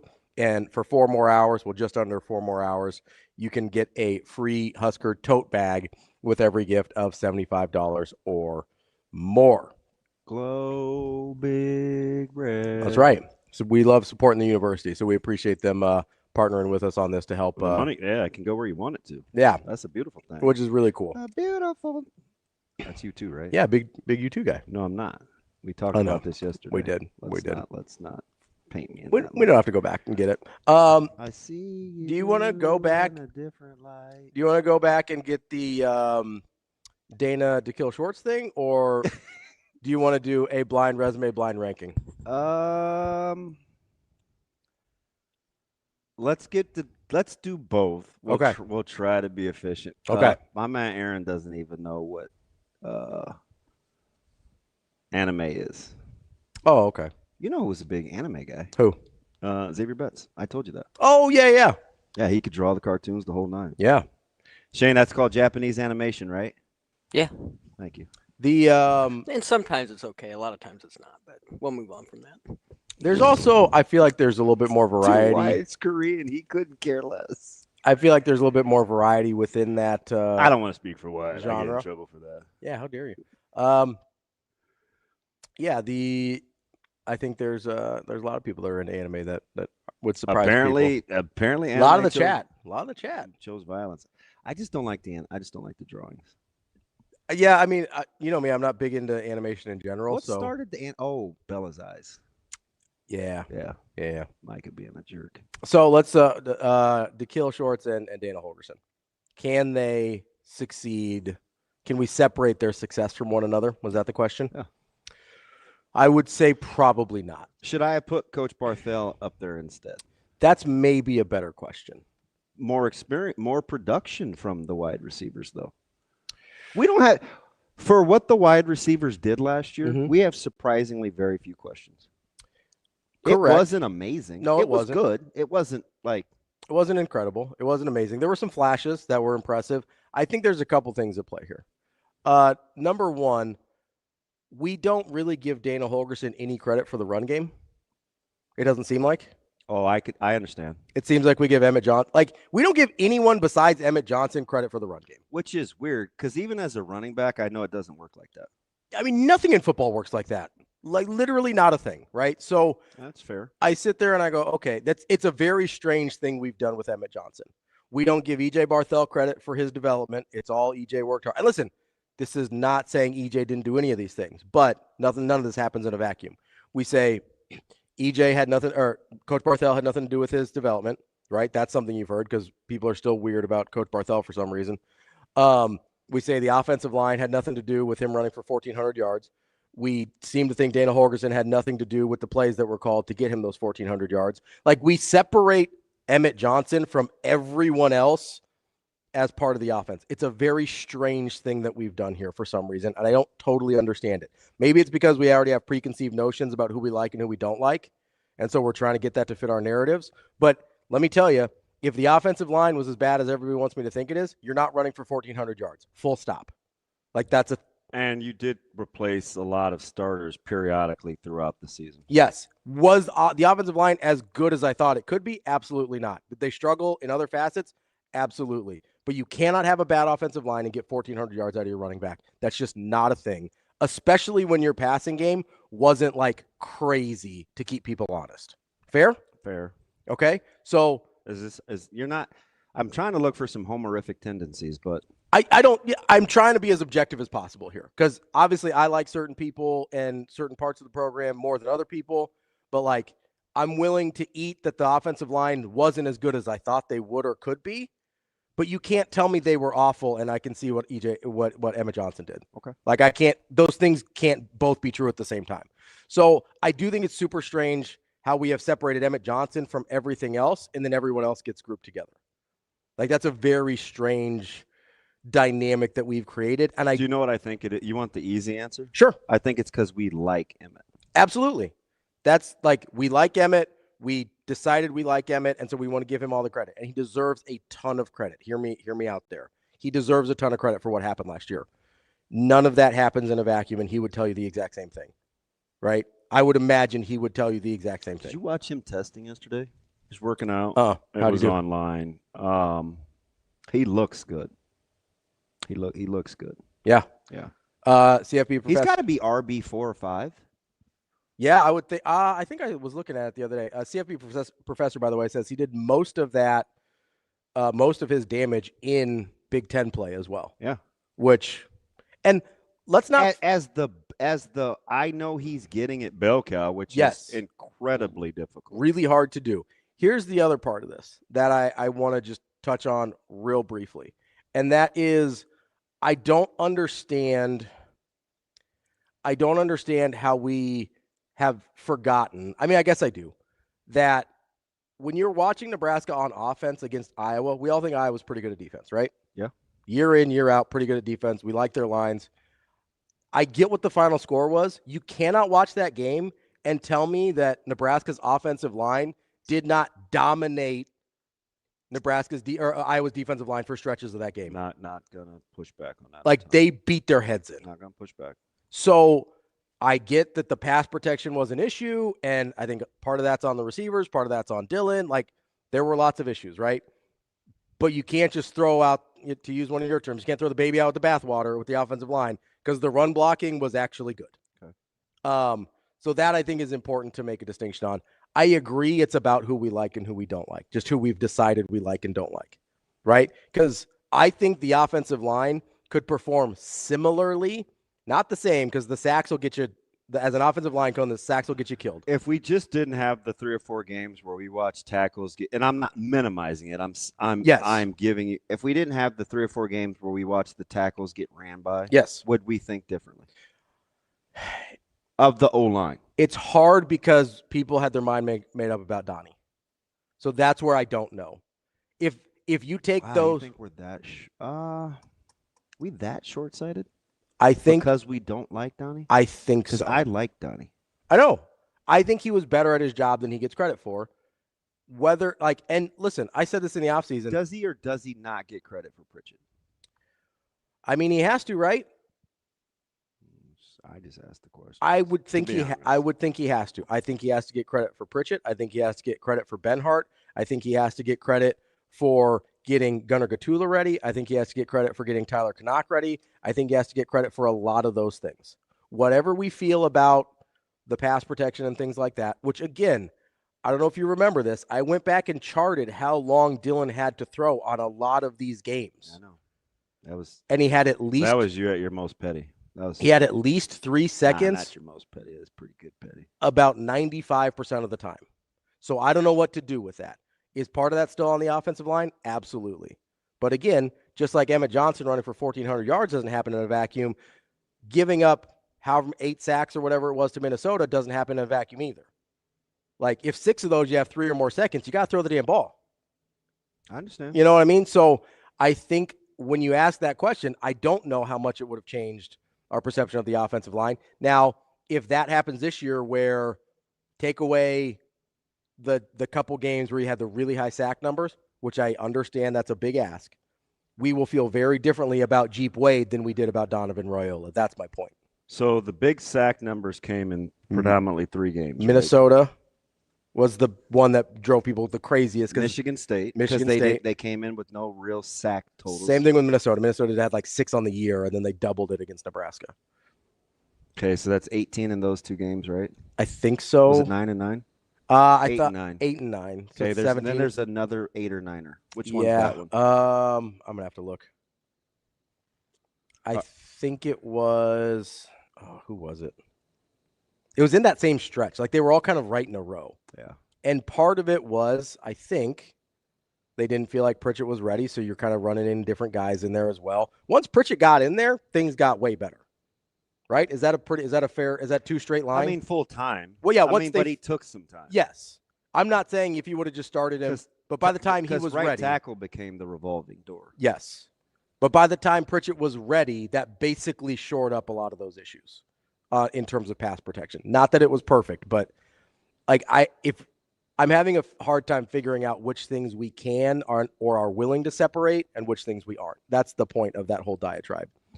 So I don't know that we can separate Daikiel Shorts from Dana Holgorsen, especially because Shorts is kind of looked at as Holgorsen's guy since he brought him in. That's the one like big hire that he made was like, hey, I want Shorts here with me from Kentucky. Hard to separate those two, I think, in most people's minds. Oh, whether we and I like them both, but I don't. Thanks, JK. What do you say? Michigan was really bad because remember, and listen, that's a pretty good Michigan team. Well, he's going to get drafted really high, but still, just getting in a wide 9 and running around guys. Yes, that's hard to watch. Yeah, hard to watch. That's tough. So I think it was Michigan State. They were fine against Maryland and then Minnesota. Because there were like 28 or not. I can remember there were like 28 or 29 sacks in those 3 games. I think you're right. I'm trying to find it. So I mean, I don't know. I think it did skew kind of how we felt about it. Absolutely. So 9 against Minnesota. Yeah, 9 against Minnesota. Come on, internet. Help me out here. That's fine. Yeah, it was 9 against Minnesota. I think you're right. It's like in the mid to high 20s for those 3 games. So maybe I should have picked EJ. EJ is the one that's really interesting to me. Although his track record is like if I had to pick one where I have more confidence, whose group got better? 7 against Michigan. In terms of Shorts or Barthel? Yeah. Barthel. in total, right? Because you have Shorts gets credit for Quinn Clark. Absolutely. But we haven't seen as much production from Quinn Clark as we had. Like, we haven't seen as much production from Mills look good. I agree. I'm a big Smith. I like Smith a lot. Keelan. Yeah. Credit there. Yeah. And the thing about Smith and Clark is those were very developmental. Yeah, I feel like I would be splitting hairs. Probably. I mean, so why do you think I should have picked EJ? Because I think there's more of a narrative around Barthel than there is about Shorts. I think there's more of a pre-existing feelings about how we feel about Barthel. What is it? The sentiment around Barthel is not good. Are you sure? I think it changed. It's better. I don't know. I'm listening. I could be wrong. It's better than it was. It should be good. It was 21 total sacks through those 3 games. So it should be good. I agree. But I think, again, this is why I brought up the separating EJ from Emmett Johnson from everyone else in the equation, because I don't know that we give Barthel credit for that. I think our perception of him is better than it was last year at this time, but we don't really give him credit for Emmett Johnson. We kill him for not getting guys in the portal. We don't love the guys he's recruited because he hasn't gotten like a big, sexy high school recruit yet from the running back room. Maybe that's it. I think that's part of it. Maybe that's it. But I also think I'd listen to that. I think we also totally ignore the impact he has had on recruiting in other position rooms. Mm-hmm. Like Tim Verghese has said this verbatim, without EJ Barthel, you don't have Trey Taylor. Like that is his kind of territory regionally, like EJ Barthel and Trey Taylor. Now, at this point, if Barthel leaves, I think Taylor probably stays in the mix, but that process doesn't happen without EJ Barthel. I think that's very true of a lot of people from that region and a lot of other guys from the 2027 class that Nebraska's in on. I mean, do we like – I think 2027 is the big, sexy recruiter running back we want, right, with Amir Hill? Yeah. I should have brought him up here. I actually have him. Really? You have Amir? Shout out me. Nice. That's a good one. Like maybe on break I'll swap it out. Like I think that's the interesting one because I don't think people like Barthel that much. I don't know why though. I think it's pretty asinine. I think it's mostly the recruiting and transfer portal thing, if I'm being honest. So because we're not really being honest about the fact that we weren't near as confident about Emmett going into last season as we watched him perform. 100%. Everybody was like, I think that's pretty disingenuous. It is because we had the exact same conversation last year that we're having this year. Do we understand, EJ? I know what you're saying about recruiting. Yeah, because I hasn't landed the big sexy high school recruit or a big sexy transfer portal guy. I think that's the biggest. But we don't give him credit for development, and we don't give him credit. Like Mekhi Nelson and Isaiah Mosey, I think are going to be both very good. Yeah, I like them both a lot. Yeah, I was a little surprised early on. Not that I have a say. I think people just think I'm unabashedly a Mekhi Nelson supporter. 100%. It's more as a person than a running back, even though I do think he's fantastic. But I felt like earlier in the season, like we had kind of taken sides. I felt like people liked Mosey's upside a lot more because they saw like the tackle breaking ability and just being a natural. But what we discounted was how hard it is to make the transition to running back, which I always knew because I went through it. But also, like, but I felt like we took I feel like anything we take from anything. But now it's kind of reverted. I think we would slot Mekhi as 1 and then Mosey as 1A going into this season. Yeah, because we saw more from Mekhi in the bowl game. I think that's a big part of it. No, I'm not arguing. I'm just saying it's just weird. Like we're just fickle, and we also don't give Barthel credit for either of those guys. Like making that transition from wide receiver, which he has played his whole life. Yeah, you guys told me even in the running back room when we would debate, and Shafe and I kind of got into this one day about he said we don't see them like they need, and I'm like, Shafe, I'm just telling you, like these guys are good. Yeah, like because they don't play doesn't mean they're not good. It's a decision. It doesn't mean they're not good. Also, which carries would you like to take away from Emmett Johnson? Just let me know. Yeah, and that's when I went into, Emmett made you uncomfortable that he wasn't in the game. Absolutely, which is his job. That's his job. Yeah. His job is to make you uncomfortable that you're not putting him in the game. So you tell me which carries you wanted to take away from EJ so that we could see more of Makai and Mosey. And you just tell me which ones those are, and I'm cool. Yeah, I don't know. Maybe I should swap it out. Let me ask you something before we get to the blind resume. Yeah. Even though I'm not excited about that because I like being on the hot seat to answer questions, but I have a feeling you're going to try to stump me. So, not necessarily. I think you'll know who all these guys are. All right. So I didn't go any deep cuts. I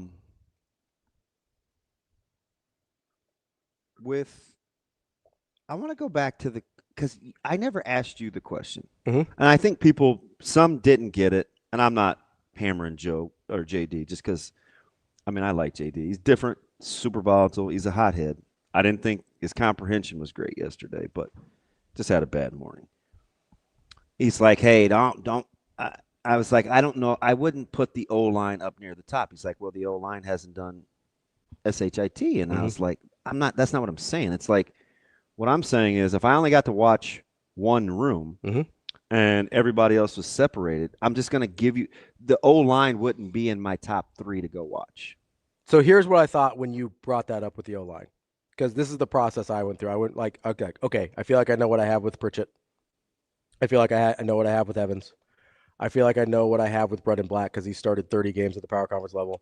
I feel like I know what I have with Sledge. I feel like you have a really good sense on Sledge. I feel like I know what I have with Connacht. I feel like yes. I know what I have with. Babalati played a lot at South Carolina. Yeah, I can watch it. I feel like I've got 10 starts from Mbenga, which is probably the one we feel the least likely to start in next year out of those 3 transfer. Like, you have a lot of tape on those guys. Whereas the defensive line room, you've got some tape on those guys. But did you understand why I put them where I did? Defensive line? No. Offense. Yeah, 100%. It's not because I think they're going to be like. Plus, like I've watched enough of the coaching in Vegas and at the bowl, like in December. I think I know what I'm getting from a teaching standpoint. Yeah.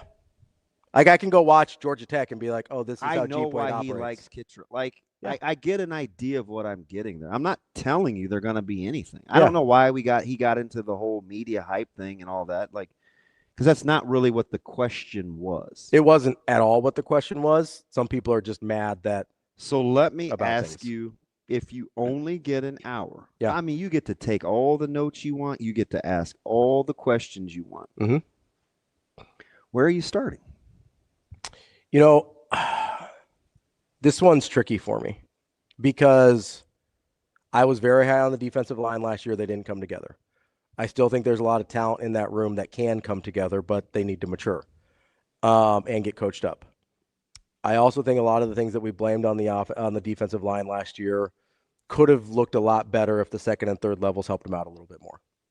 Not that they were dominant by any means on the front. I'm not even approaching that. But I think there was a lot that the second and third levels could have done to help them out. There's a part of me that wants to say quarterback because you've got new blood in that room. What are you going to learn? And so do you know why? Can I just I'm just going to give you the answers to the test on why, because you got on me early and you said, I'd put quarterbacks higher. Everybody puts quarterbacks high. So do you know why I don't put quarterbacks high? So there's 2 things I was thinking about last night after we had this conversation yesterday. One is if I'm only watching that room, I probably can't learn that much about what quarterbacks. Are you going to know? Right? So that's the thing that I came around on because I'm like, okay, well, even if I get to see the receivers they're throwing to, I'm not going to see offensive line. I'm not really going to see what they're doing within the course of the offense. Like it'd be like watching 7-on-7. I feel like I'm not going to learn that much. I agree. So I understand I came around on that after I thought about it later after the show. There is still part of me that wants to watch Calandria work with Holgerson and Latif in a year 2 work with Holgerson. Like I'm sort of fascinated by that dynamic, but I understand why they're not higher because it's too isolated to learn much. The place I think that maybe I'd looked at I kind of want to see what the teaching looks. It's just funny how, like we have good tape on Calandria. Yeah, he played a ton for UNLV last year. We think, even though I don't believe it to be accurate, we have good tape on Latif. I don't think we have good tape on him yet. I think we saw a true freshman get thrown into a situation he wasn't supposed to be in. Do you think most people think like that in your sphere of influence? No. We don't have good tape. I think most people have already written him off as not a chance to compete for the job. So why do we give, if we know more about Calandria, why do we give him more of the, like the girl in the stocking cap or the baseball cap drive-by look where it's like, ooh. You can't see the whole picture. I bet she's, you know what I mean? I think we like his stylistically. I think we like how he played last year. I think we know too much about Latif already, and I think it's which dead is wrong. crazy because we don't know hardly anything about Latif at all. Guys that I've done this, like guys that play as a true freshman, especially guys that weren't supposed to play as a true freshman, it almost never looks the way you want it to, and it almost never looks. For the guys that end up being good, it almost looks nothing like what their career looks like 2 and 3 years later. All right, so slot the rooms for me. Okay. Oh, I did real quick. The room that I don't think anybody talked about that is close to defensive line for me is the secondary. So secondary was third for me. So my first 3 spots were all defense. Yeah, I'm going D-line. I'm going linebackers. Yeah. Then I'm going DBs. So the reason I put DBs. And they have another new teacher. So the reason I put DBs ahead of linebackers is I've got a lot of tape on Chambliss. I feel like I know a decent. He's become everybody's favorite. I feel like I don't know if it's right or wrong, but he is the trendy name to talk about. I mean, he was productive under the same D coordinator. I get it. I understand. I feel like I've got maybe not the best tape on Shavers, but I've got a lot of tape on Shavers, and I still think he can get better. I am obviously a huge homer for Pierce Mooberry, who's become sort of a sexy name in the offseason as well. I just think stylistically the way he plays can fit really well with what Rob Aurich does.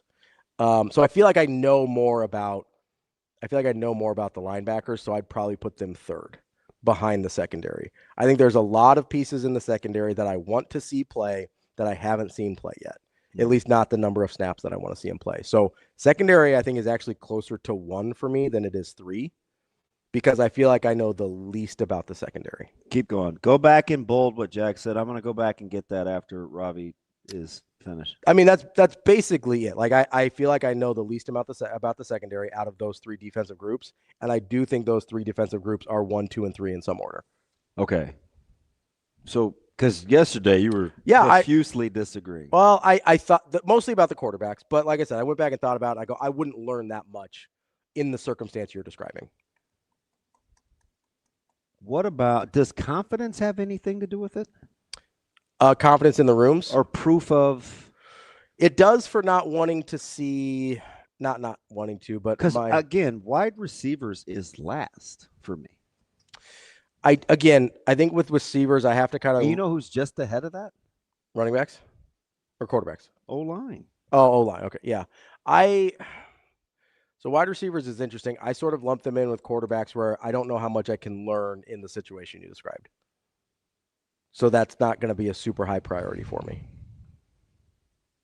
Like, I don't think I'm going to be able to glean that much from just watching them for an hour. Who? The wide receivers. In like an isolated circumstances. It's a very similar logic to me with the quarterbacks. I get that, but that's not why I put them last. That's fair. I think I know the most about them. Okay. I mean, you don't have a lot of new faces in that room. Like, we've got a lot of tape on the guys that are out there. Yeah, they need polish. Like, I think I know what that would be the least interesting group. Yeah. How much does that have to do with your confidence in shorts? To apply that polish.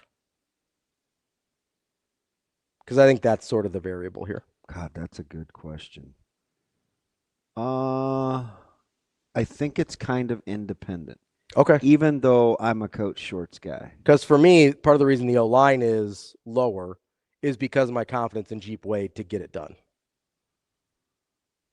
Yeah. Like, I have an extreme amount. Like, I've watched a lot of those Georgia Tech teams the last couple of years. I think Coach Wade has the ability to sit with Dana and talk West Virginia O-lines. Mm-hmm. With Trickett as the O-line coach. West Virginia-esque O-line. So their chemistry together, I'm allowing myself to think will be pretty good. Yeah. because Latif's got mobility, Calandria's got mobility.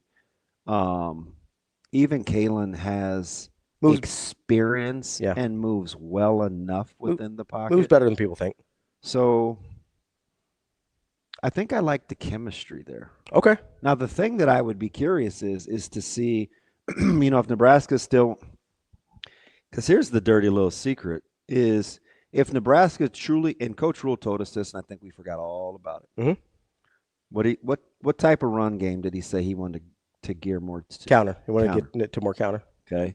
So if we're gonna be pulling and pinning, are we gonna get away from duo? Are we gonna run more inside zone? Because duo and inside zone are different. We sometimes we categorize them the same when we're watching, but they're two completely different things. Duo. So I just make sure I understand here. Duo is when you've got two guys assigned to one defender. In line tight end, you take care of the backside. It starts with double teams working to second level. Inside zone, you typically don't take care of the backside. You read it. Yeah. And it's not about needing or having an inline tight end. Okay. Generally. Sure. Yeah. They can look a lot alike, but it's also front side and backside run game too. Yeah. I'm not like whatever without being in our new studio, which would be fantastic, by the way. About a week and a half. If Sasha's picture is accurate, I'm pretty pumped. Yeah.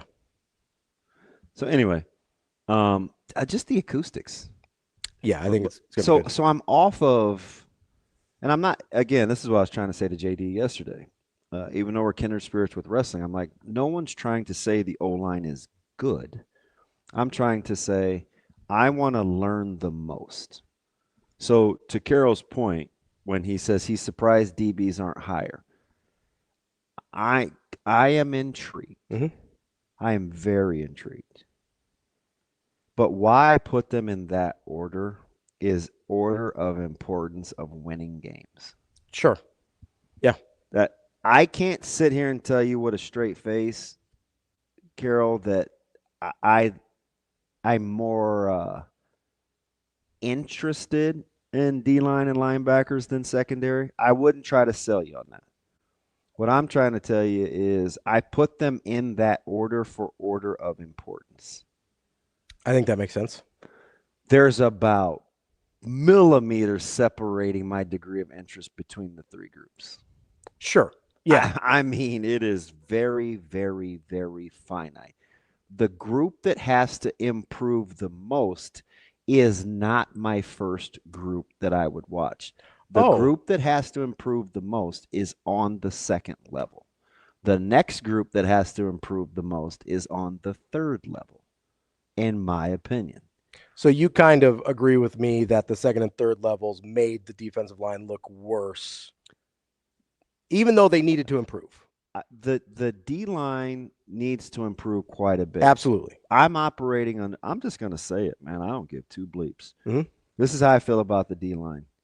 Their talent is significantly better than they played. So simply getting different coaching and being a year older, they will be improved.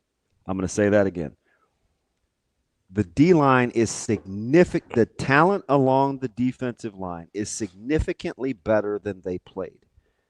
Just being a year older and different coaching, they will be better. Now, I'm not saying a ton with the better because they weren't very good for stretches last year. So that's not going out on a limb. Yeah. That's not Kool-Aid. That's not myopic. But the group that needs to improve the most second level is on the second level in this defense. If you're playing the remnants of a 4-2-5 with some under and over fronts and how you fit in the run game playing at 45, it is super simple. We make it this big issue, but I'm telling you, I coach this.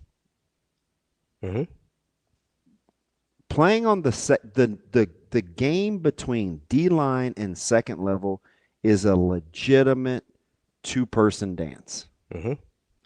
And so how those two things are married are very, very close together. Trust is a huge it's probably number one. Trusting that the guy in front of you or the guy behind you is going to do their Because job. I just know I can shoot my shot. Yeah. So when I can play free and play fast, I think it's going to look a ton different. Again, film and a dry erase board would be great. Now, that doesn't mean that the secondary, like, listen, they got some issues. Yeah. Right? But you got bodies. You have another new voice. You need a safeties coach and a 4-2-5 because you have adjusters. It's different than just having a corners coach. So while DBs are probably the next group that needs to improve on that defense, it's still the third that I would go watch. That's DB. I'm Ravi Lulla. We will be right back with Brian Edwards from We didn't Major. get the blind resumes. Got off the hook. Oh, you know I'll keep that on the rundown. It's not going anywhere. We may sneak it in. Well, it's not going anywhere. We'll be right back with Brian Edwards from Major Wager coming up next on Sports Live. Just getting comfortable and becoming more of a better teammate. That's kind of just like what we preach here is like once you figure out, I'm not saying I figured out baseball completely, but once you know what your role is, what you're going to do, I think just being a better teammate and being with you there for the guys, it's kind of like the most important thing in this culture. I think the beginning of last year is all like, what can I do to like help myself out? What can I do instead of doing anything I can for the team? And I think I kind of figured that out towards the end of the year last year. I think just being like a facilitator, I kind of like to look at myself like that. I'm not doing all the crazy things. I'm not doing all that stuff, but I am like trying to put people where they're supposed to be and put the team in a good position to win.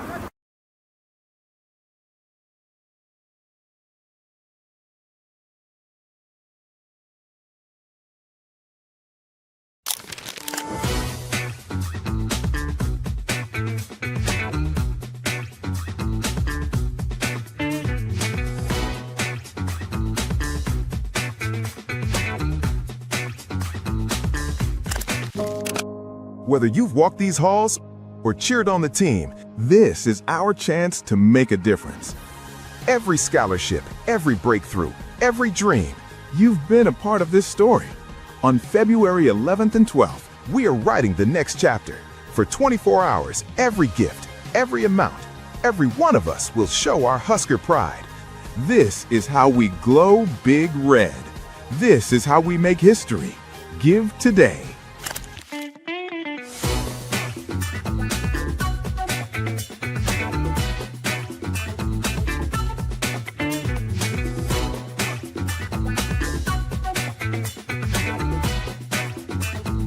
Well, he's huge for one, and I'll go back and obviously watch the tape on it. But you got to make first contact against guys when you're giving up size like that. And we played against bigger opponents, and we haven't had anything close to this happen to us this year. So again, it's going to be a good learning opportunity for our team. Get a good film session on Thursday when we get back in the gym. But we're going to prepare like we have all year. We're not going to jump off the map. We're going to learn from this one like we have after every game that we played this year. And we need to have 2 great days of preparation heading into Saturday. Very frustrating. Beat myself up for allowing them to get so many. Like me as a big man, that's my responsibility to not let them get those. So, and props to those big guys for going to get them. But yeah, I know I gotta be better and more physical to not allow it.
You're listening to Hurrdat Sports Live. Now, Vegas insider, senior handicapper, and fan of the cold Budweiser bottles, Brian Edwards. It's got to be touchdown, touchdown, touchdown. Brian Edwards. I don't really love it. Brian Edwards. The way they're using the cream cheese to butter the bagel. Brian Edwards. I'm going with the cowgirl. Here is Brian Edwards.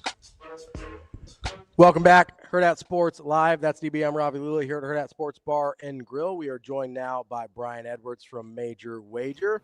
B, how we doing this morning? Good morning, gentlemen. How are we? How we living? Oh, man, a little better this morning because last night I had a good night, finally. Yeah, is it because your Gators stomped a mud hole in the reeling Georgia Bulldogs? Boy, did they look disjointed. They had their, like, true colors shown over the last 3 weeks. Wait, Georgia went from, could they be pretty good? Yeah, I don't really think they are. Yeah, I agree. They were without their leading scorer last night to make a slight excuse for them, but I don't think it would have mattered. Yeah, Mike White did a good job for that team, but, now they've gotten the heart of the schedule. They've been getting beat up, and now I think they're on the right side of the bubble still, but barely. I think Lunardi had them in the last 4 buys going into last night. So they got to they better get busy, and they better they better hope that a couple of these middle of the pack-ish SEC teams don't all of a sudden get right. Yeah, let me see who they got the rest of the way. So, at Oklahoma, you don't want to lose that one. Then at Kentucky. Although Oklahoma's proven they could be formidable at the house. Oh, and Saturday. Yeah. They almost gave it away at the end of Andy, but they tried to give it away at the end. Were you guys watching that by chance? That thing was like a gosh dang pinball machine, just with the scores. Yeah. I didn't understand foul, layup. I'm like, we're just gonna let these guys score down the stretch to get this thing close. Did Oklahoma bet the total?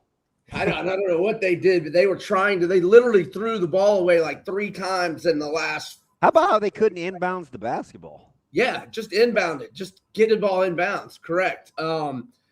Yeah. So then Georgia's got it at Kentucky. Then Texas. Yeah, they got a tough road. They may not make it.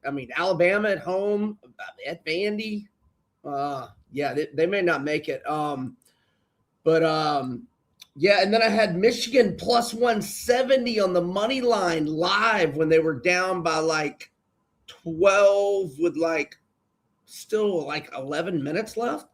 So yeah, last night was finally I had a good night. Got an over on Cal and what kind of scrub ACC game were they playing? Cal and Syracuse. Yeah, Cal and Syracuse. I got that over. And Alabama, Ole Miss, I got it over late. It was not looking good, and then all of a sudden it looked good. So, yeah, we're doing good today, Damon. Classic ACC matchup, Cal and Syracuse. There you go. 2,800 miles or something? Listen, the last person is going to make fun of anything Cal-related is the guy that cheers for a team that lost to Stanford and Cal in back-to-back games as a North Carolina fan. So I'm not going to say one bad thing. Dude, what happened against Miami? It was a 1-point game. It was a 1-point spread. It was a toss-up, and Miami's like top 35 in the net. North Carolina beat Duke. What are you worried about? Trotting out Roy Williams. It's there. He's an okay coach. They're going to lose. You beat Duke. Who cares? You beat Duke. Oh, I care. You beat Duke. I don't want to be a 5 seed. You beat Duke. How great was that North Carolina beat Coach K in his last game at home and in his last game overall?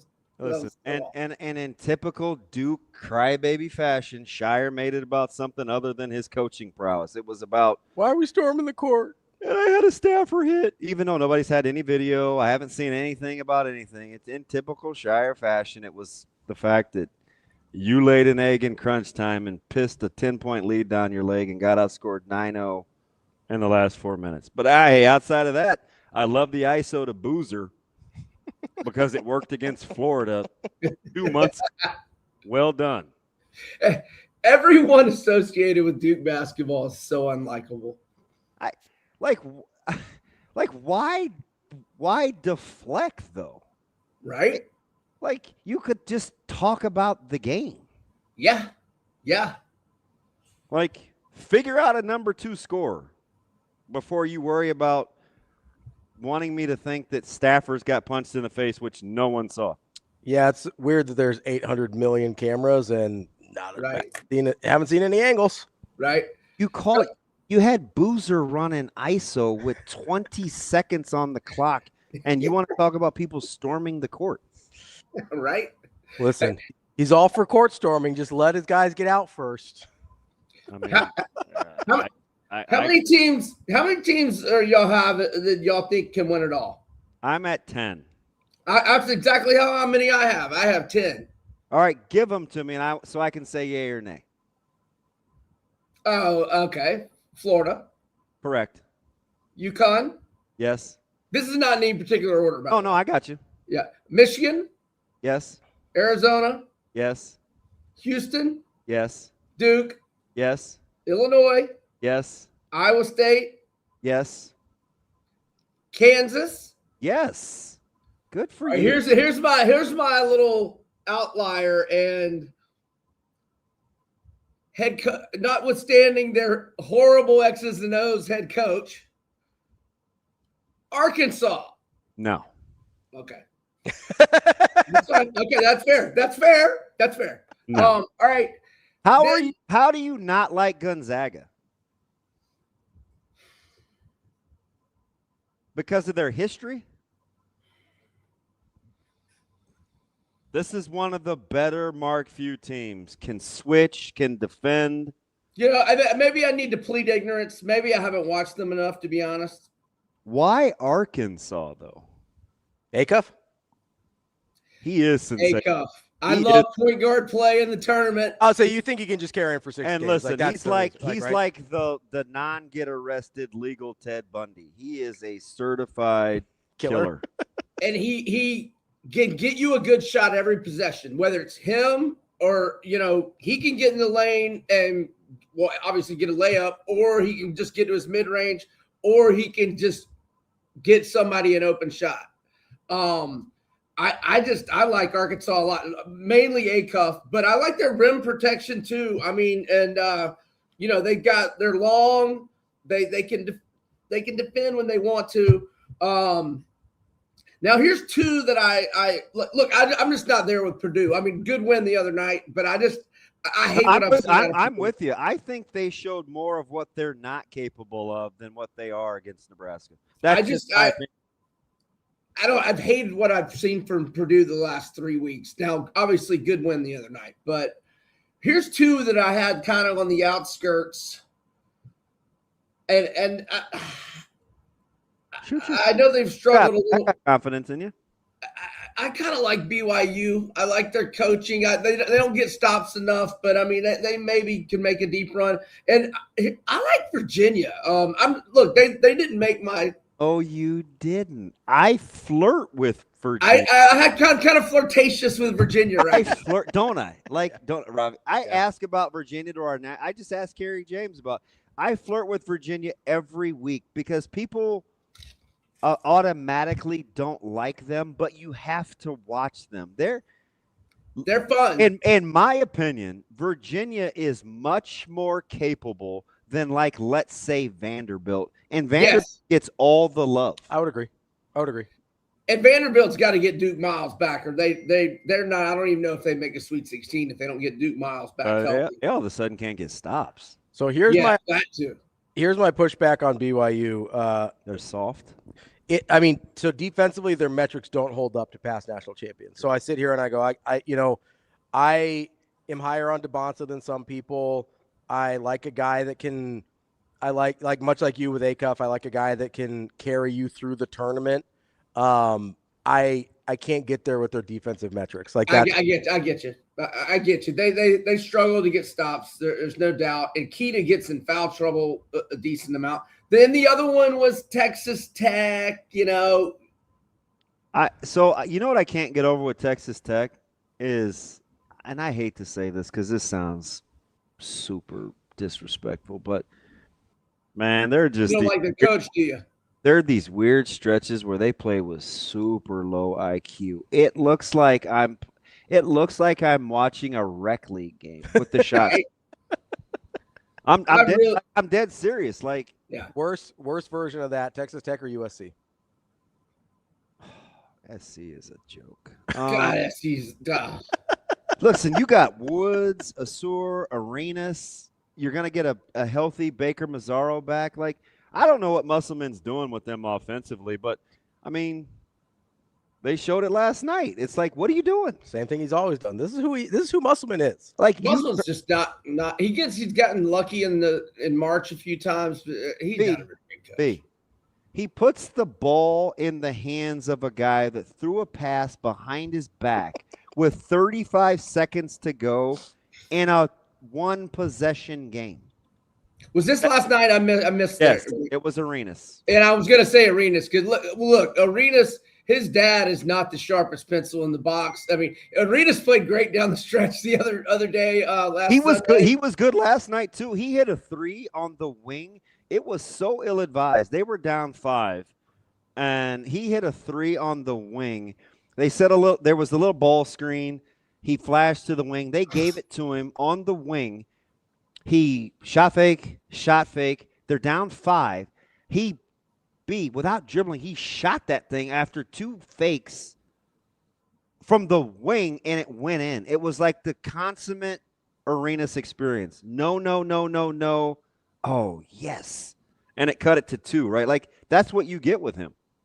Yeah, see, I bet them live last Sunday and got really fortunate in the Penn State game.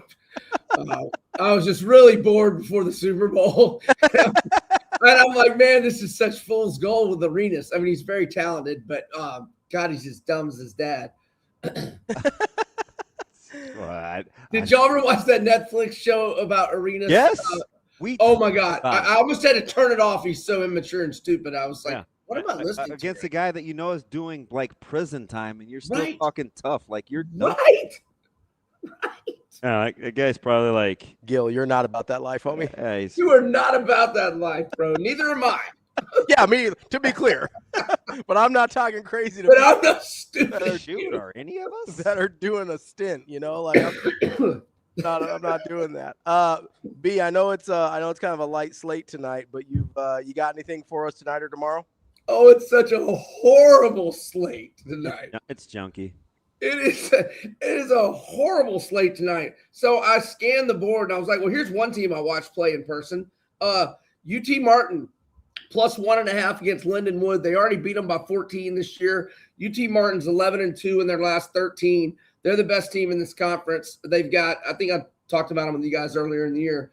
They've got 12 players from 10 countries because their coach went to like the under 19 FIBA over in the Ukraine or something and just signed all these international guys. I watched them play against FSU. They got a lot of shooters. Anyway, I'm going with UT Martin. Now, looking at Saturday's slate, look, I don't ever know if Ken Palm's numbers are going to be right. We don't have the lines. But if Sparty's -4 at Wisconsin, I'll be looking at the home dog there. I like how Wisconsin's playing. They got robbed at Indiana last weekend. Those officials should be suspended for the rest of the year. That was ridiculous. And then Alabama, South Carolina, if Ken Palm's total's right, it probably isn't. It's 165. I'd probably like it all the way to 170. I like the over. Alabama had their lowest total of the year last night, 164. It was not looking good, but it got there. And South Carolina's playing no defense, lame duck coach. So I'll go over 165 on Bama, South Carolina. I will also do Arkansas -7 if that's the case to Auburn. Auburn has lost. Hard team to figure out. Gutsy play by you. Auburn is weird. Yeah, Auburn is weird, and they've lost 3 in a row, but the good teams. But I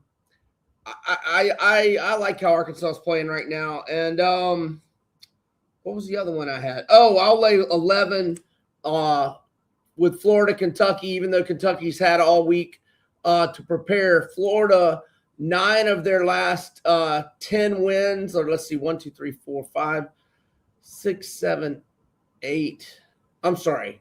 8 of their last 9 wins by 15 or more I'll lay 11 to Kentucky in the O-Dome.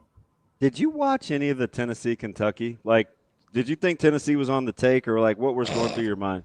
So I had Florida and A&M in front of me. I had Kentucky and Tennessee over to the left, and I bet on Kentucky. And every time I looked over to the left, Kentucky was down by 5 to 10 points the whole game. And then when the Gator game ended, I got the Kentucky comeback, so it worked good. But I wasn't really watching it, no. Did you had one eye? You're like Tom Cruise and Nicole Kidman. You had eyes wide shut. You were kind of like I had like 1/4 of an eye over there. I was watching my Gators. Hey, I didn't ask you the other week. What was the total on the Budweisers? I said it at 6.5, and you're obviously in control of the outcome. So I would never bet with you, but you're like, oh, was this Super Sunday? Yes. That game was so doggone boring. I went over, but nothing crazy. I probably had 8, 9, maybe. Oh, you wiener! What like? I know. I mean, it wasn't anything wild. It was nothing crazy. Did you hit any of your props? I got Drake May by a half yard. Yeah, he was over rushing yards. I thought I had the over by a miracle. It would have been such a miracle, and then the touchdown, Walker's touchdown, got called back. But that would have been such a gift win. That, you know, my Super Bowl ended up going like much of my NFL season. I deserved to lose. I was terrible in NFL all year. It was terrible. You know what I didn't understand with you is you had kind of seeming like you lost your swag, man. In NFL, I had no confidence down the stretch. You weren't very confident. I know. Why would I be? I was losing. I knew I was losing. It was like I was waving the white flag. I was just like, I want to say uncle and just be over with. It was terrible. I have not had that bad of an NFL season in a long time. The NFL was tough. Yeah. Hey, and if you're really bored, B, you're gonna laugh at me, but just humor me, because I want you to feel connected to Nebraska sports. Nebraska softball is getting ready to play LSU. I want you to turn it on one of the big networks. Okay. Tonight? Right now. In the middle of the afternoon? Yeah, like I forget. Wait a minute.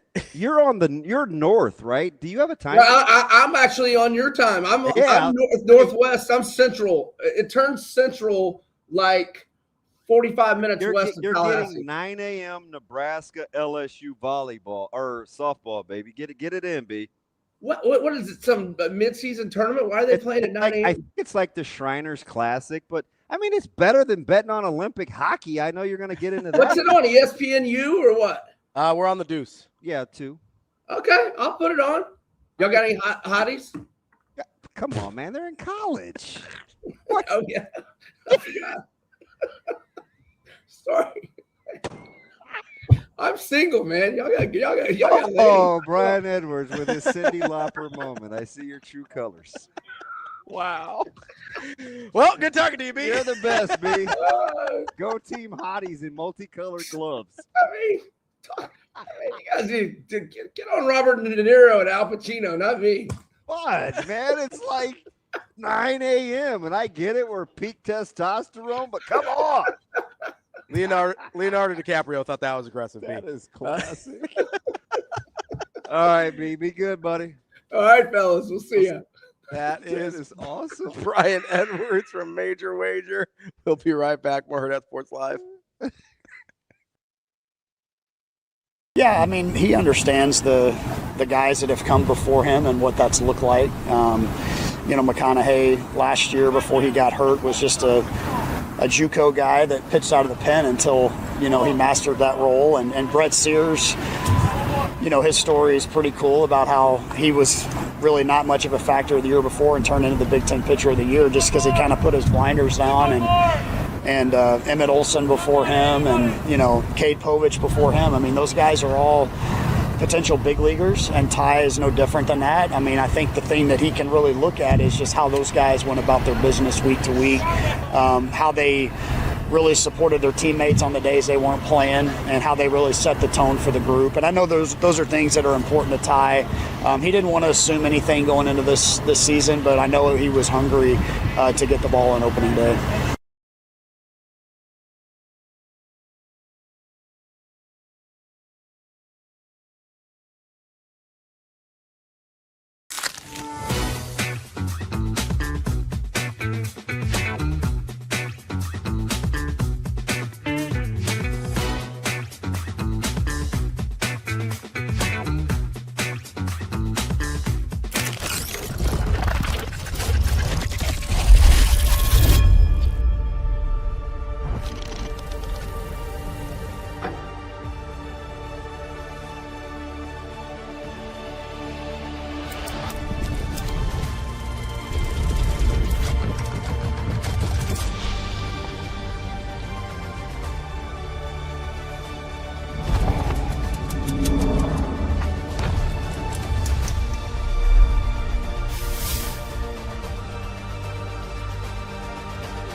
Welcome to Hurrdat Sports Live.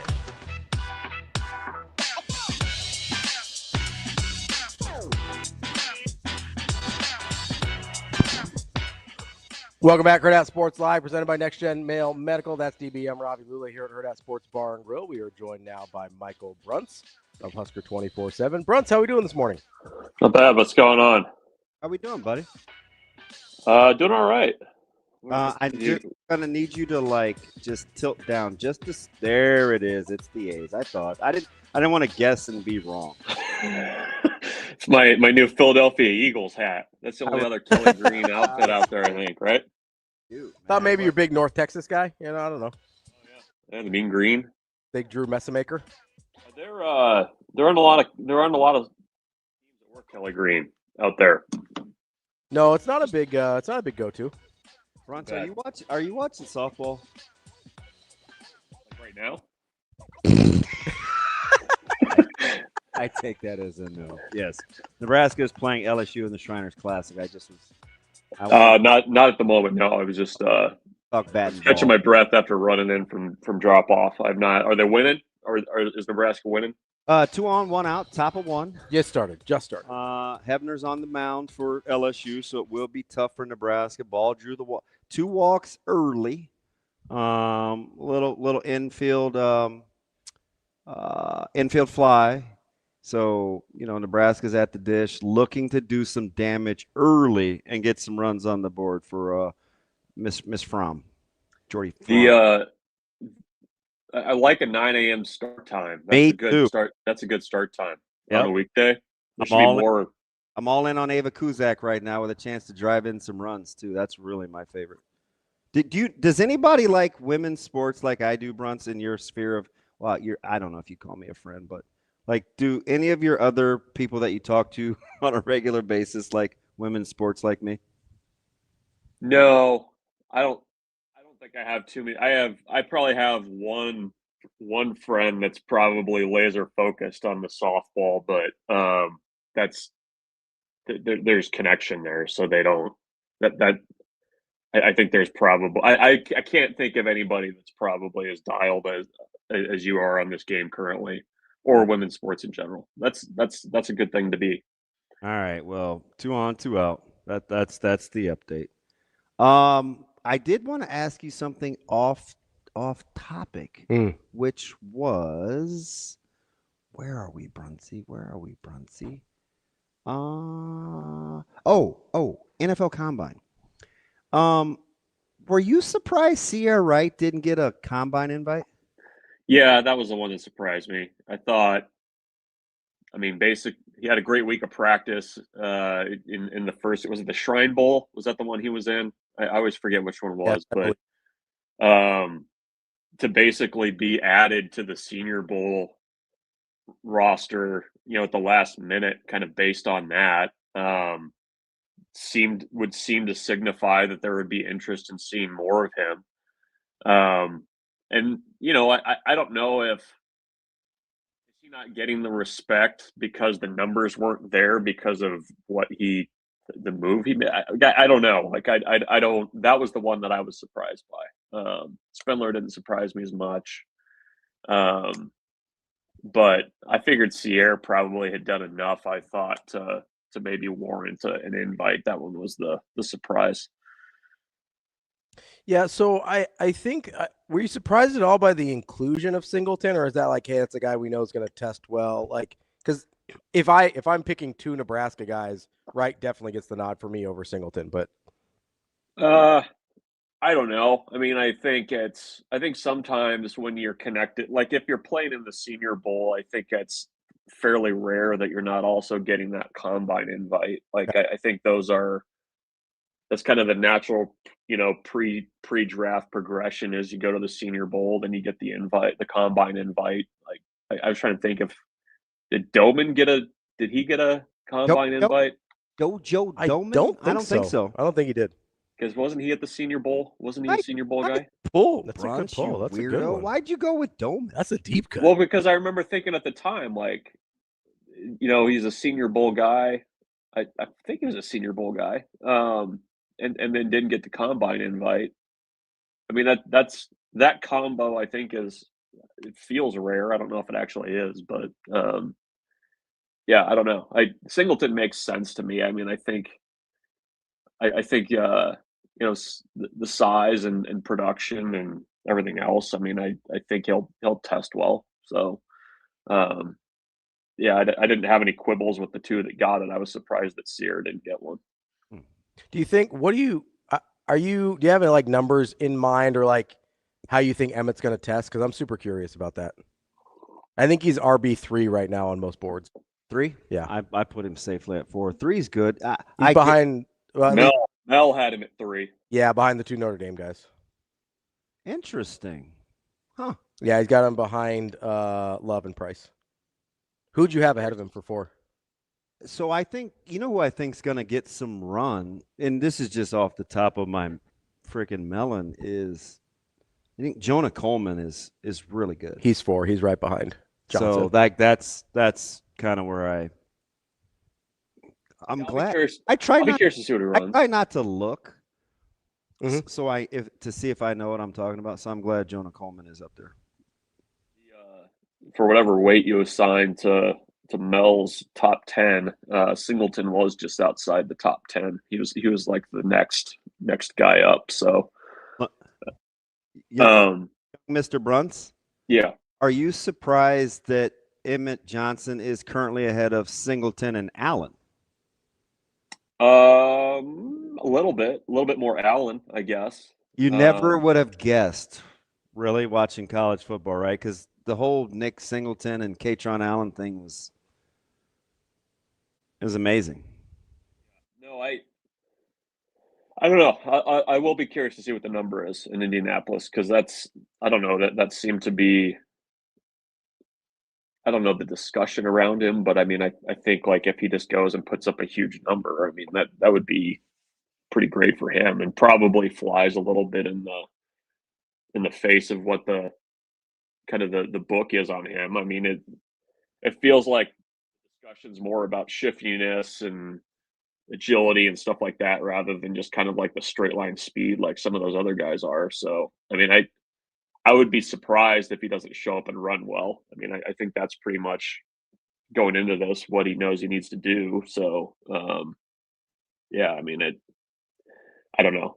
I'll be very, very eager to see what that is, because I think that would be pretty good for his draft prospects. All right, BRUNTZ, I'm going to need you to multitask, because Alexa Jensen is back on the bump, one of the local area's finest, sporting the 7 ERA, which is a little misleading. It's early.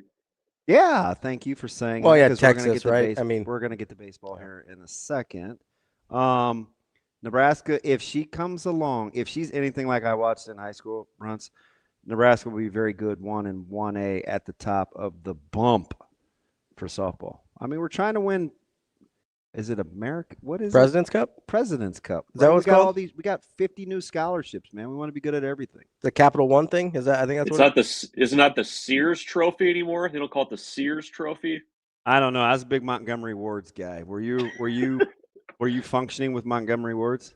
Yeah, my big JC grandfather managed a Montgomery Wards back in the day. Really? I bet my dad bought a mower from him. I bet he didn't. Bet he didn't. Did Dad spend much time in West Virginia? No. No.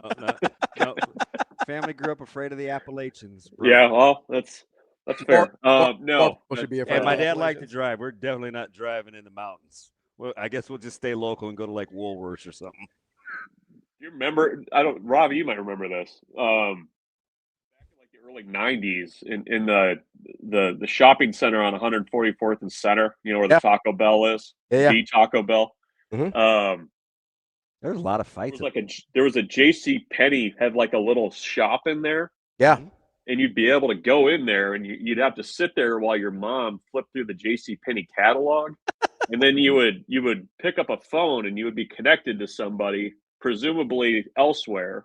You would make your order, and then like 5 days later, you'd show back up at the store, and there it was. I don't know why they didn't just mail it to you, but that's yeah. I do remember that. J.C. Penney. There you go. That's a deep cut. Listen, I'm not just gonna stand for the Montgomery Ward slander. So what I missed, because wasn't Sears the sponsor for a while of the Crystal Ball Trophy in college football as well? Yeah. So I missed that. Can we get the Crystal Ball back? I miss a lot of those title sponsors. Well, I missed the FedEx Orange Bowl. I missed What about Tostitos. Pacific Life? Are they still doing the Holiday Bowl? Remember that was all the buzz. BRUNTZ. I was a big Nokia Sugar Bowl guy. Oh, big Nokia. Yeah, What's Nokia? Order stuff on Sears, by the way, if you Bill? just looked. Yours still exists? On the internet. Wow. Sign up for a coupon. That's a great line. Well, on the internet. On the internet. Bless your heart, MB. All right, so I do want to get to baseball. We got Benny Mac coming up here at 9:30. They should have just landed. I think they went 7:20 to 7:20 maybe. I'm still trying to get Ravi to understand time change. It's time travel, man. It's witchcraft. I don't know. Oh, knock it off. Were you surprised, encouraged? What did you like about Coach Bolt setting the rotation the way he did in the opener, which is undoubtedly a very tough first 6 games between Scottsdale and Arlington? Yeah. I mean, it was undoubtedly going to be Horn on Friday. Katsky's going to be a guy that is going to be a bulldog and go in there and probably give you at least 5 or 6. Like he's not going to overwhelm you, but he can give you a lot of innings. Is it weird that I coached against him as a football player? Well, I know the story, so no, but yes, it is kind of. He still claims Colorado as his home, though. It's fine. It's fine. His grandpa was my gym teacher, so. But yeah, when he came back to play at Burke for a little while, we played them in the playoffs a handful of years ago. So big. He never played baseball at Burke. It was only the football season, right? Yep. And then he left right after to go play baseball. Yeah, that's right. Remember, when teams are really good and they get a lot of attention, we care about when guys do that. When it kind of flies under the radar and guys leave right after their sport is done, we're like third eye blind, man. We couldn't care less. Yeah. Tongue in cheek. Yeah, I get you. No, and then big strong kid. Yeah, he's not small by any means. But where they were going to put Yasa is the interesting piece. Like, I don't think it's overselling it that he's like the X factor of all X factors on that roster. You've got a guy that's touching 99. 2 years ago, they couldn't have him facing live hitters regularly because they weren't sure where 96 to 98 was going to go at the plate. And he's had 2 really good summers. He's throwing the fastball less, which I think actually works in his favor more. And if he can kind of nail down that Saturday role, I mean, Nebraska's going to have 3 really good pitchers that they can roll out on a weekend. That I don't know that they would have if Yasa's good and is dialed in. I mean, I can't recall a 3-day best stuff of the bunch. Yasa, yeah. Okay. Ty Horn's pretty good though too. I mean, he's been 90, living 94, 95, touching 97, 98. So it's I won't say it's a big staff between Colin and Gavin. Well, Colin's not as big, but like Gavin and Ryan, Carson, Coop, Ty, like those guys are 6'2" plus. Yeah, I mean they've got a freshman Pankanen 6'4" that throws like a really good sinker. I mean they're not. They had kind of the opening practice, and you saw guys running around. I mean, it's a physically impressive looking team. What'd you think of who? Ryan Harehill. I haven't seen him throw. I didn't see him throw in the fall. And Elkhorn North guy too. I'm curious because he's had a chance to, he's spent the year in the program. He's a junior. He's one of those guys. I'm like, I know I'm a honk, so I get inside the roster, but he's a guy that I'm pretty curious about. He's going to get a chance. I mean, my understanding is that he's been throwing the ball better. I mean, he kind of had his shot last year and wasn't able to kind of run with it. But I mean, you look at what he did at Elkhorn North. He was a well-regarded kid out of high school. They, was made plays when he needed to. Was kind of a big game pitcher too. So, I mean, the resume is there. But yeah, I mean, it's a deep staff, and I mean, you've got. Ziola is gonna be a factor in the bullpen. I mean, he's been good. Big kid, 6'2"ish. Yeah, throws hard. Yeah. I was talking to Will, and he was saying that average velocity is up about 2 miles an hour this season from what they were a year ago. So, they're gonna be able to throw hard. They've got some guys with some good stuff. So we'll see how it lines up, but. I think the 4 that they're going to throw the first weekend, it's a pretty good looking picture there, especially if Yasa can hold up his end of it. I was talking to Ravi yesterday or the day before about the staff, and I get it. Childress is going to come under a little bit of scrutiny, and kind of where is he versus his prowess historically with this staff, and they obviously have to stay healthy. But I mean, when you look at their freshmen with like Cooper and Blake Sebastian, or Pankinen, and I think Carter's a freshman out of Hartford. Like, do you get a feel when you look at those young, big, strong arms, how you think they're gonna want to go about this going forward with the new scholarships and kind of how they want to recruit on the bump? I mean, those are big, strong kids. Yeah, no, I mean, I think it's Lulla's a big kid. Yeah, I mean, I think I'll be curious to see. I mean, I think they feel like they have a pretty good recipe, regardless of the scholarship increase, with like what they want to pursue, not just pitching, but just across the board. I mean, they're always going to bring in JUCO guys. I don't know why in baseball you wouldn't. Like, you basically get guys that develop for a year or two. Get a lot of innings and at bats that come in ready to play for the most part. They're still gonna recruit the high school ranks. I think they'll be able to be more competitive now that they've got the scholarship increase. I mean, that's going to be a slow build. It's not going to be fully, the full 34 at the end of it. But where the scholarship piece doesn't help you is it doesn't help you in the transfer portal, and like you're going to still need to fill in holes through the transfer portal and add veterans. I mean, I think the thing that you can appreciate about this roster, they're old, like really old. And, even with potentially starting Jeter Worthley at catcher this weekend, I mean, you're basically going to have a third-year player at first base, a fifth-year player at second base, a fourth-year player at shortstop, a fifth-year player at third base, and third and fourth year guys across the outfield. No, I guess Nunez would be a second year guy.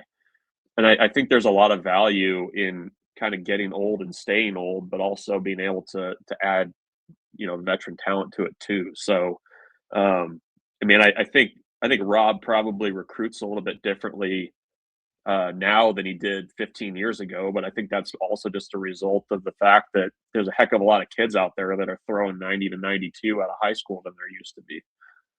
BRUNTZ, as you kind of look at this season for Nebraska baseball, like where are you allowing yourself expectation-wise to kind of land here?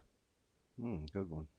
Yeah, I mean, I think I think you kind of look at, a regional appearance as where I think they can be. I mean, I think talent-wise, they've got the ability to get there. As always, I mean, so much of how, kind of what you can do is determined by what you do the first 3 weekends. And, Nebraska's schedule is really hard for a reason. They say they want to host a regional, and if you want to get anywhere close to that, you've got to take care of business or at least be very competitive right out of the gates. And I think that's where an older team maybe helps you a little bit. Having veteran pitchers helps you a little bit. so I mean, I kind of start there and say, you know, when you look at the way the Big Ten is this year, I mean, it's UCLA, and then there's, you know, a sizable gap there. But, you know, I think Nebraska's right there in that second pack, along with Oregon, Indiana, USC maybe, you know, right there. But yeah, I mean, I think that's kind of what I would say the floor is. I mean, I think it's just a matter of playing consistent baseball right out of the gates, which, I mean, they didn't do that last year, and it took them a long time for that engine to finally turn over. But I think having a little bit more of a veteran group this year, I think will help them in that regard. All right, we got BMAC coming up at 9:30, so I'm going to get you off of baseball so I can take advantage of your multiplicity. I've been asking the question of our smart guys this week, except for Ravi, because I asked him. You know, with spring ball, what is it, the 21st or whatever? Mm-hmm. You get all access. The rooms they're separated though, so you can't like peek and go do your camera thing where you're looking over the top and you film stuff, and then you send BC over to film on his little phone. But you only get one room, one position group. Do I give him the context or no? Yeah, give me some context. Give him the context. So it doesn't have to be the room that you think is the most important. It can be the room that you know the least about, that you're the most interested in, whatever. There's no real criteria. But it's only an hour with that group. Okay? Does that make sense? So like if it's quarterbacks, then you're not seeing them throw against DBs. You're only watching quarterbacks. I have no context. I only get that room. Yep. But you get to ask anything you want. You get an hour. It's unfiltered. What position group are you starting with? Offensive line. You didn't even like. You said unfiltered, right? Didn't even need to think about it, huh? Okay. I'm curious. I was thinking during the lead up. I wasn't just, you know, right off the hip. I was trying to buy you time because I know I you're appreciate that. like that. But like what? Line. Why O-line? There's new people, so I would like to ask some questions of the newbies. There's some guys in that room that have been through a lot of football at Nebraska, for better for worse. I would like to know how they're honestly feeling about things and the way things have transpired in the last 3 months, and then the last couple of years. I don't know. It seems like that group too. I mean, there's with the guys that have been there for a while. I think that there is probably a benefit to a new sets of eyes looking at what they're doing and giving them an opportunity to prove themselves.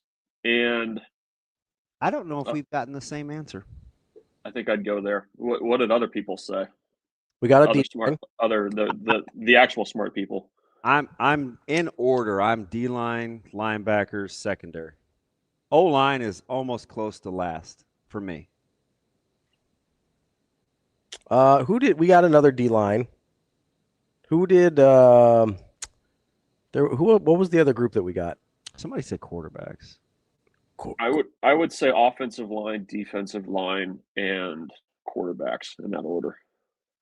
So it's not a confidence thing for you, it's more curiosity? If I have no context and I only want to know about one group, I want to know about that group. Can I ask you this about the quarterbacks? Because I was on the same page you were for quarterbacks being third?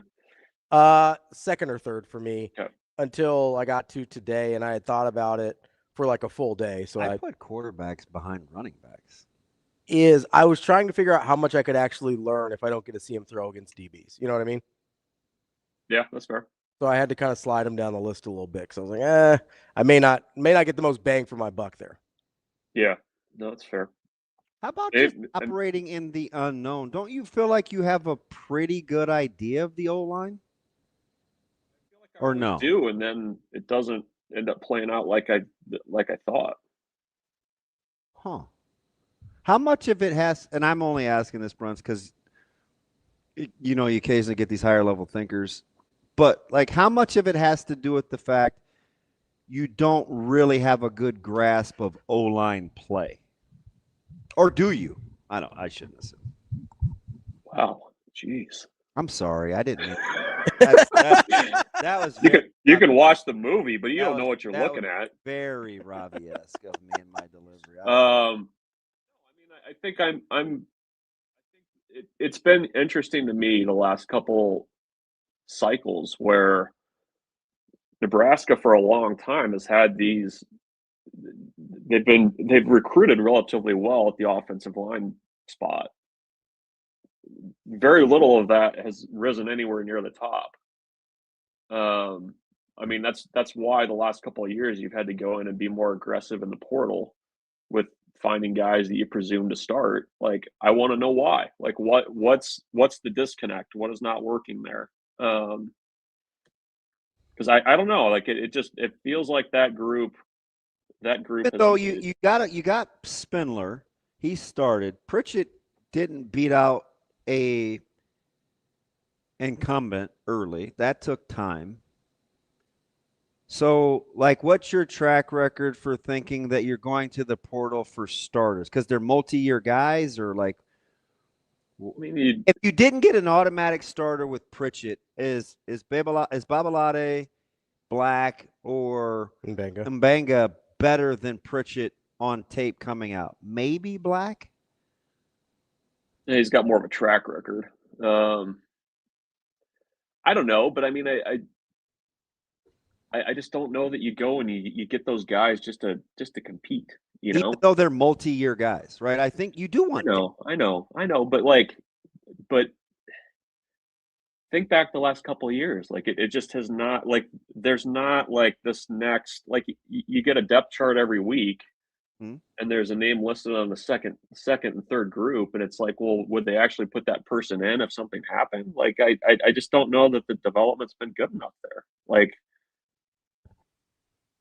I was surprised, and I thought it was a good sign that Sam Sledge was in there in the bowl game. Like that felt like, why couldn't this have happened a little bit earlier? In my opinion, I think good luck beating him out. Like, that's kind of what I think right now. That's fine. Like that's why I want to be in the room. Like gun to head. I know that's a bad analogy. I don't know what I'm looking at, but I'm happy to be there. But like I don't know. I am fascinated, but I do have confidence in that room though. So I guess I'd start. They're way down the list. You want to go last to first for me? Last would be wide receivers. Second to last would be quarterbacks. Then O-line, then running backs. So that would be whatever it is, 7, 6, 5, 4. Okay. Is that completely backwards? No, it's fine. You did intimate I was dumb a little earlier, so I'm not. No. I'm just going in those rooms and I don't know what I'm looking at, so that's fine. We're good. Just walking into the room. Look at me, guys. I can't. What am I trying to do? Fumbling around in the dark. You got a prediction for this weekend for baseball?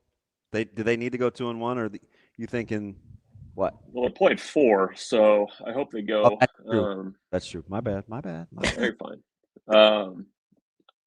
Knock it off, laughing. 2-2.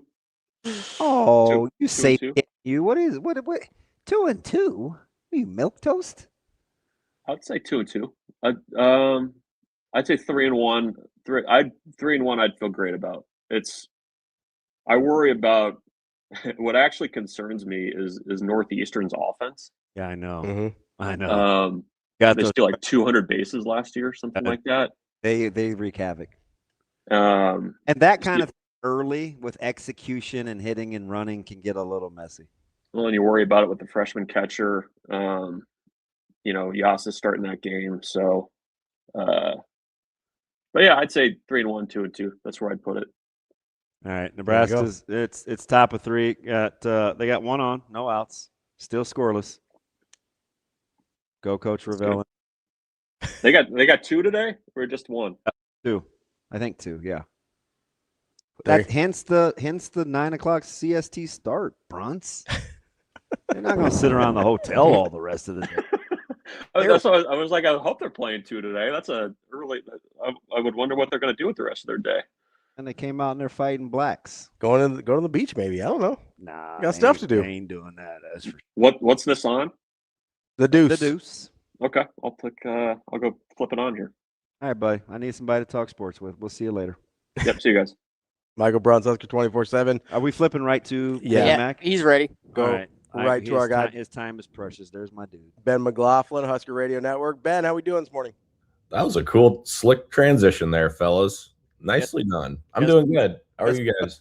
Control of any of that if you know that it's actually schematics.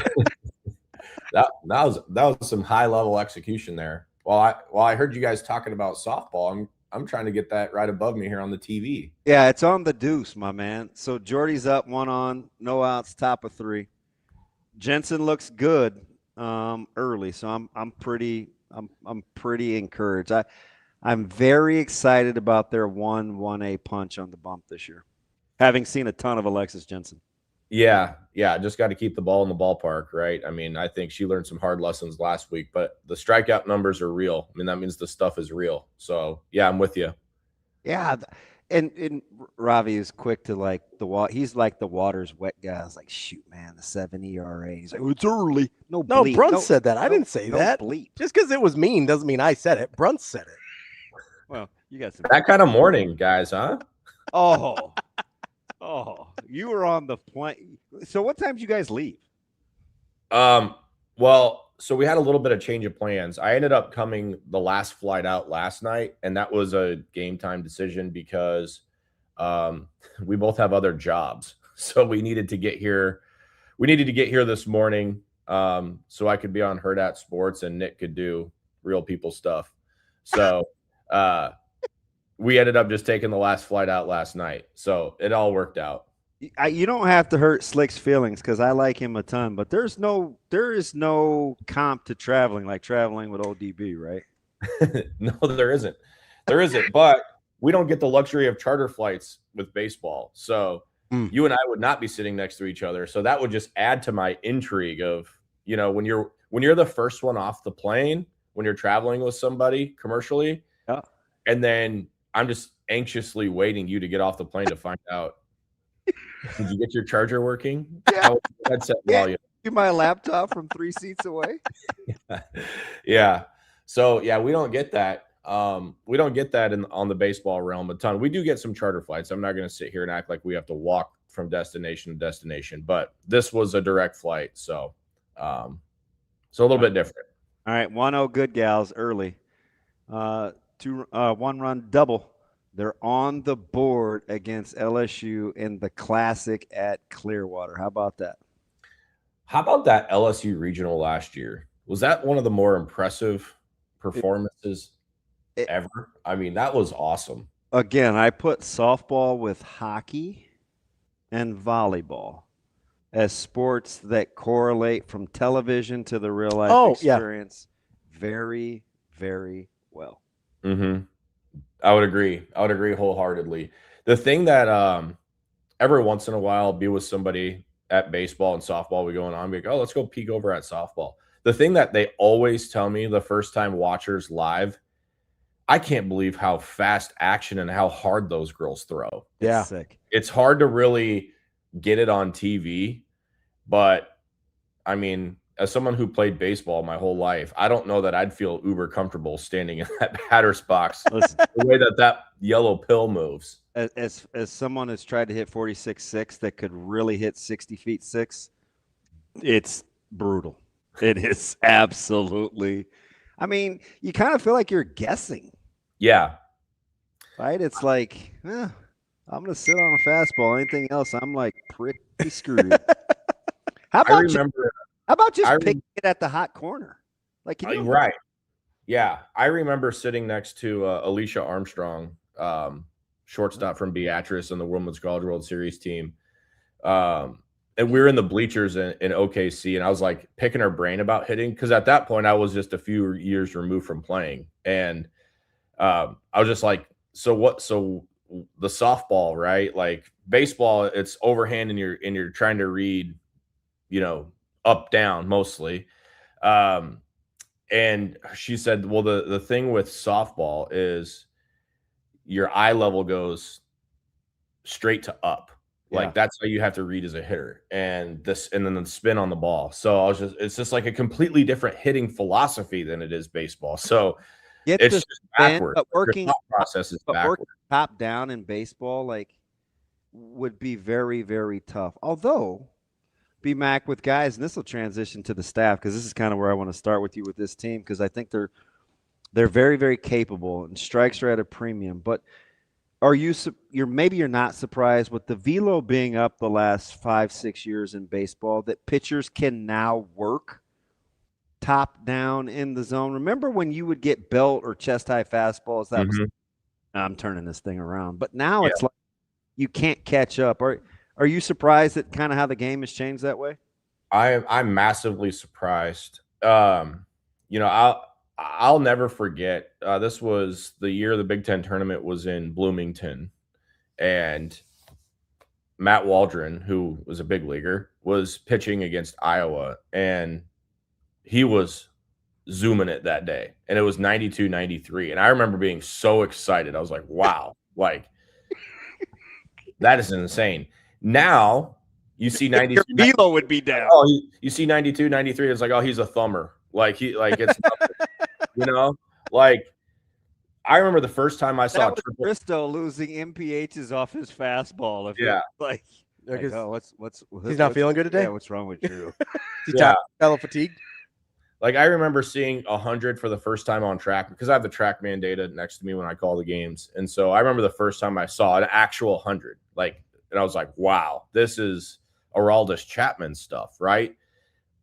But you see it 7 or 8 times and it just becomes like nothing, and so it's obviously bled over into the offense and the velocity trainings that those guys do in the cages. It's just changed the game, man. It really has. It's rare anymore that you have a deal where you like the Holy Cross pitcher that we saw in the regional, right? Like 88 to 90, 4-pitch mix and can locate everything. Like a pitcher, a true pitcher. Now, most of the time, what we're going to see this weekend, it's going to be 95 to 98 with maybe a hammer slider or a really good changeup, and the starters maybe have a third pitch.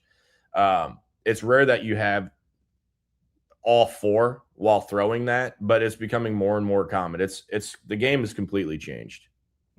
Yeah, you don't have a lot of like Michael Ross anymore. No. Are you right? Like that's throwing like every other he's like hour. 87, just like I could throw 800 innings, doesn't matter at all. Ben, I want to ask you. DB's been talking a lot about the pitching staff here, and I do kind of find it fascinating. But if you had to isolate, it's primarily because the last time I saw Cooper Katsky, it was in the playoffs, and he was playing quarterback for Burt. If you had to isolate a variable for this team, that if you could just pick it and say, hey, this is going to go well for Nebraska this year, what phase would it be? Are we talking like starting pitching, relief pitching? Obviously, like I'll kind of separate the lineup, like middle of the lineup versus maybe setting the table or just anything defensively. Like, have you kind of thought about, hey, I think they really need this to go well, and I'm not sure about that group yet? I'm gonna give you my answer, and then I need you to tell me if I answered your question or not. I think if Nebraska's going to get to where they want to go, they have to have the catalyst, and I'm talking DC, Overbeek, that crew of returners has to be borderline all conference, like has to be what we think they're going to be. Sanderson, right? Like these guys have to be what we're expecting to be. If Nebraska's going to be, even though Dylan's going to hit in the middle of the lineup, right? He's got to be 5. Is he behind Max? I think yeah. I think right now, I think they like Overbeek in the cleanup spot. So I think depending on right left, you're gonna have the quartet of like DC, Sandy, Beek, DC, Max, and any combination of those 4 right after that. Gotcha. So I think they like Beak. The way that Beak is slugging the ball right now from both sides is big. I think Dylan has made such a conscious effort for his power this year because that's why he's back, right? Like that's why he didn't get a look at the next level. But to answer Robbie's question, like those are non-negotiables. Like you think about that road trip last year to California when the team was hitting like 228 in March as a team, and all of those guys were slumping.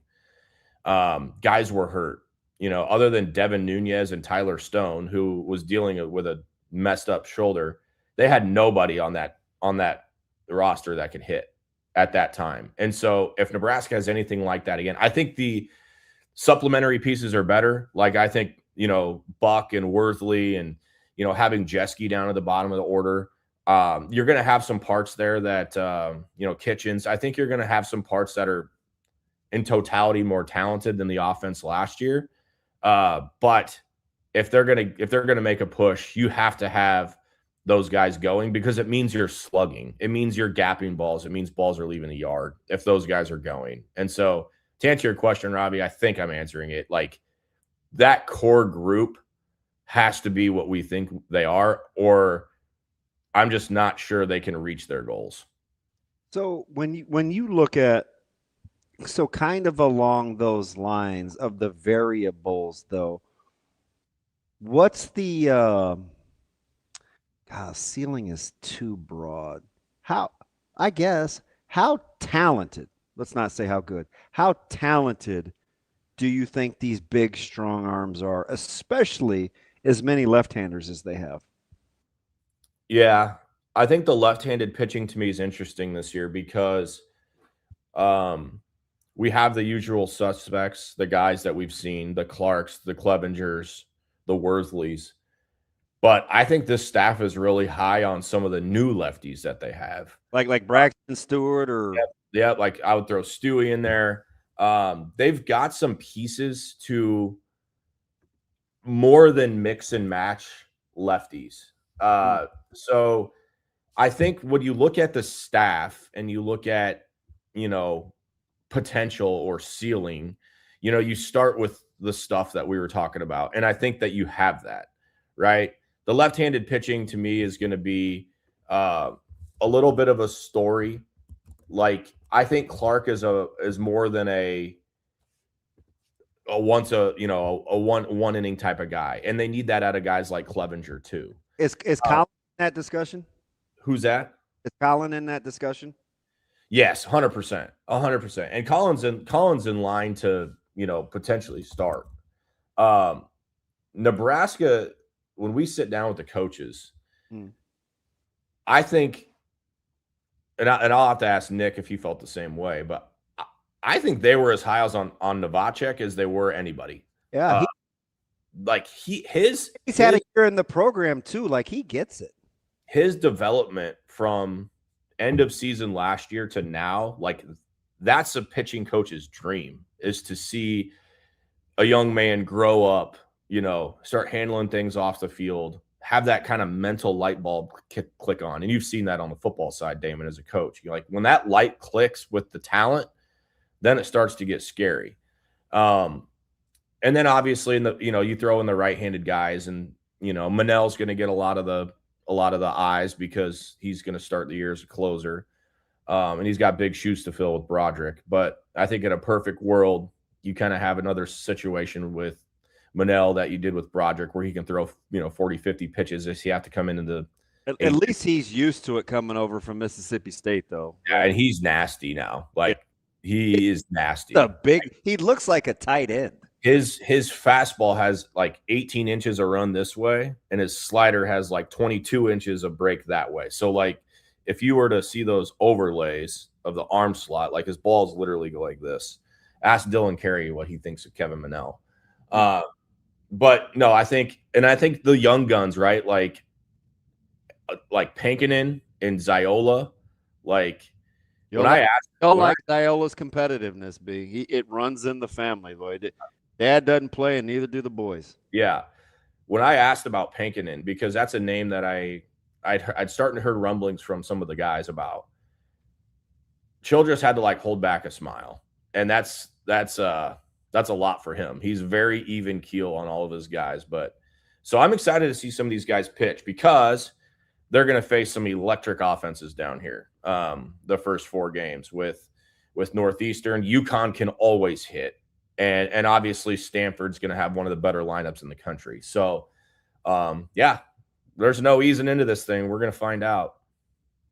Benny Mac, with the pitching staff, who, and you can give a couple names if you don't want to isolate anybody specifically, but like just from a pure stuff standpoint, I'm not asking you to project what their season looks like or anything like that. Who do you look at and you're like, man, they've just got the best stuff on the staff? Gotta be Jassa.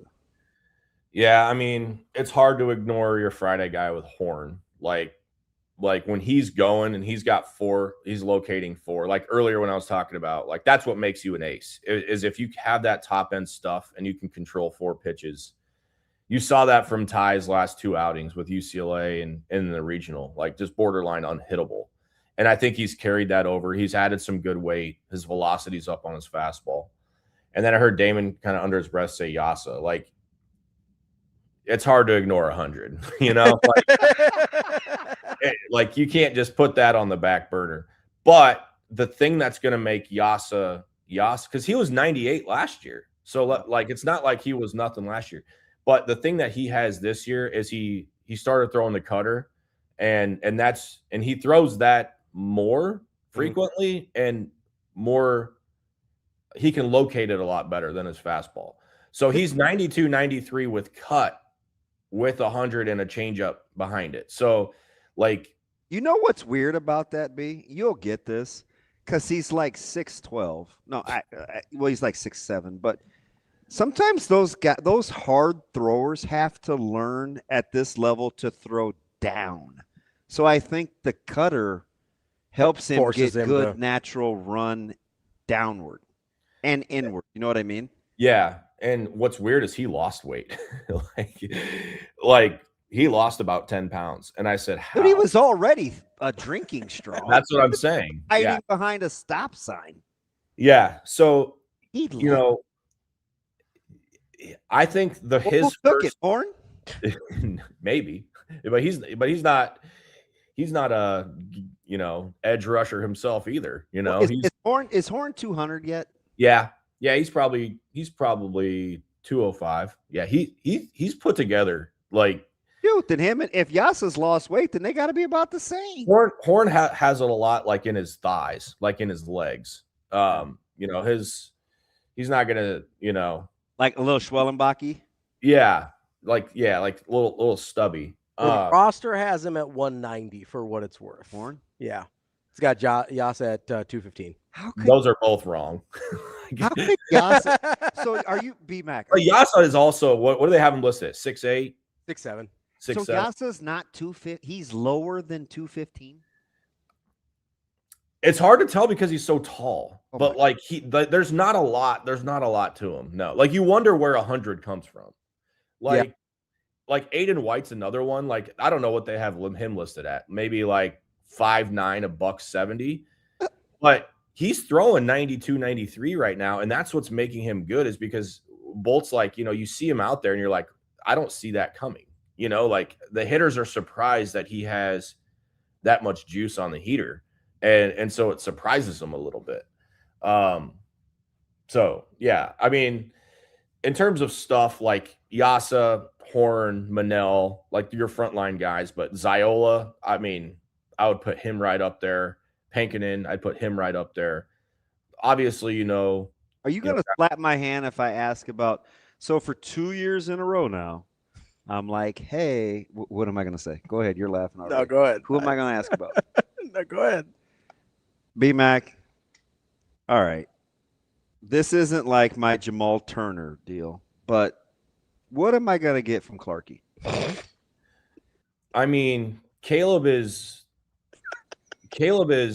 he's going to be your go-to guy to the pen, lefty, right? Like he's pitched in every scenario. He's been a starter. He's been a reliever. He's been in some high intensity moments. Just tell him, man. Say you got this little brown friend you work for at work that is this huge Caleb Clark guy for whatever the reason since he's been on campus. Inexplicably. I know, right? I don't understand it at all. So I think back my equivalent in football would be Quinn Clark. Yeah, but see, like, but it's real though. So when they moved him to the other side of the rubber and they dropped him down a little bit, like he found something there. Like it was no longer like, let's just throw him out there and hope it goes well. Like it started to become Caleb Clark when he was here as a true freshman type stuff. So like there's a reason why they trust him. Like, you know, they trust him to go get outs. And the big thing with him is like before he made the switch to the other side of the rubber, it was, you know, into righties, out to lefties. So anything in, they just spit on, right? And it made him a one-trick pony. Well, now they switch sides of the rubber. He's got the ability to go both sides of the plate. And that's made it to where he can throw 40, 50 pitches in an outing. One of the greatest low-key baseball terms. He spit on that. That is so beautiful, B-Mac, and I can appreciate it. And you could also appreciate this too, B. I mean, they give me a hard time about the whole Canada thing, but I'm over it. Like I've moved on. I'm good. Like I'm all in on C2. So I need him to like. I got to ask you about one more guy. Yeah. Because I'm very close to his kin and his family. How's Drew Grego? I'm excited about Drew. So Drew talk about a ball player. So he was a two-way coming in. Yeah. And now they took he's only hitting now. Who did he take deep? I think it might have been it might have been Clark, where he took for like 420 the other day. Listen, all in on Grego. And so here's a little tidbit for you guys. Typically we drop this, you know, mid-season on the broadcast to act smart, but whatever. I'm kind of feeling froggy this morning, so I'll give you guys I'll give you the tidbit early. You're talking to a nerd. So I asked Bolt in our meeting. I said, you know, last year, you know, when we did this, like Nunez wasn't even a conversation last year. You know, like we didn't even know who he was, and he's full-time outfield now, right? Yeah. He's opening day center fielder. But by the end of Frisco, when he was like 13 for 17, we're like, okay, like this is kind of real, right? Like, so I asked Bolt, I go, okay, like I'm not asking you to predict the future, but if you had a Devin Nunez situation where at the end of the year you looked up and you had a true freshman that was contributing, who would it be? Grego was his answer. And so like he loves his competitiveness. Like Bolt told me, he's like, he's going to play outfield, but today in the scrimmage, I'm putting him at shortstop just to see how he handles it. Like that type of, like he can challenge him to that level. And I think Drew's the type of cat that like, all right, like, let's go, you know, like, so I hope that answers your question. Like, I don't know that he's going to have 20 at bats by this time in March 12th. But I do think if he goes about it the right way, like he's going to be in the lineup. That's why I love talking to you, because we can talk like nuances, and I want to, you know me, I want to look super smart. So I wanted to ask you about Drew ahead of time before it gets going. And by the way, Nebraska is just hanging crooked numbers, hammering the Tigers, right? Got a pitching change already, I think.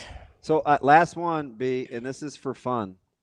Are you going to allow yourself to be an out loud Hornets fan now? I mean, how are they not going to be good? I'm kind of already an out loud Hornets fan. Just nobody wants to hear it. Like everyone thinks I have to be sarcastic anymore. Like they're legit. Be honest. You didn't see this come from Contender, right? No. Oh God, no. No way. No way. Like I was like, okay, yeah, maybe like a 30, 35 minute a night, you know, 12 to 14 point a night guy. Are you kidding me? No way I saw that coming. But with them, like kid the other night, they had won 9 in a row. Who was that? Was it the Sixers? And you know you upgraded with my man Kobe White, right? Yeah, Kobe. I love watching Kobe. Well, but like, so when you start piecing their roster together, like Brandon Miller's finally healthy. LaMelo Ball played last night, so that's cool. Like, so you've got guys that like are helping. Kalkbrenner's back, which is good, but because they lost Diabate. So like, you're starting to get some pieces back a little bit, but I don't know. It's still the Hornets. Like, yeah, let's enjoy it. Let's enjoy it while it's going. Almost 500 now, so that's big news. Yeah. For a team that's 3 games under 500, like I was telling Ravi, the NBA next year, if everybody stays healthy, like Utah is going to get their guys back. Charlotte's good on paper. Houston, Indiana's going to get healthy. Get their guys back. Like San Antonio's going to be. It should be really, really exciting. And it's a good crop of young talent out there for sure. Are you all in on the on this freshman class as you're kind of looking at what's going on with your Skurs? For baseball? Basketball. I'm stretching. Basketball. Stretching you. One of my few multi-sport loving friends. How can you just like, even though that they're not undefeated, like how can you not be even more encouraged now that they're facing some adversity than you were like 2 weeks ago, right? Like the Skurs? Yeah. Like the way that they competed in that second half was just unreal. Like, what was there, 2.5 minutes left and they were down 12 and they like 13 with 13. Yeah. I mean, come on. Like that, and that the way that Purdue was playing that night, like I think that Illinois game was really good for them because they saw what Final Four caliber basketball looks like on both ends of the floor.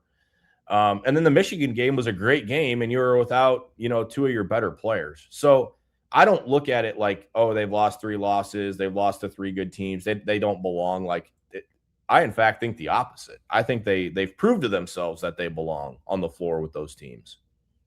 I would agree, Benny Mac. We appreciate the time. So man, are we going to like, I tried to steal your other partner. He's going with you to Auburn. Nick's a baseball guy, but I was trying to get somebody to go with me to, if Nebraska ends up in Greenville. I assume you'll be working, but if not, like you'll be my travel partner, right? For Nebraska basketball. Yeah, I'd love to. I get the sense that Robbie's trying to kick us off here, so you might just need to call me. You can do whatever you want. I just thought I thought he was done. We have 0 o'clock. What he's nervous about is he's intimidated by other basketball minds, and so Jacob Padilla walked in, and Robbie's like, "Oh shoot, he's significantly smarter than me, and so I have to get on my game because." When have I said that about anyone ever? Well, you have irrational confidence. Exactly. That's what I mean. When have I said that about anyone? I might not be right, but I've never said it. No, my thought was Ravi is having to produce and host like I do when we're on the show. And I see that we're 4 minutes now past the top of the hour. And he's like, this is normal. Couldn't care less. Yeah, I don't. It's me. Do you think I care about time? I don't care about. I don't care about the clock, and I couldn't produce a fruit. I can't produce anything. And including offspring because he hates kids, B. So he's out our tree of trust. I don't hate kids. I just don't want to be around them. Okay. Yeah. You stay away from west side of Omaha then because McLaughlins are here, there, and everywhere. So I want what's best for them. I just don't want to have to provide any of it. Do you want to make a prediction, B? Yeah, let's do it. Did Nebraska go 2-2 or 3-1? Could they or should they? I didn't hear.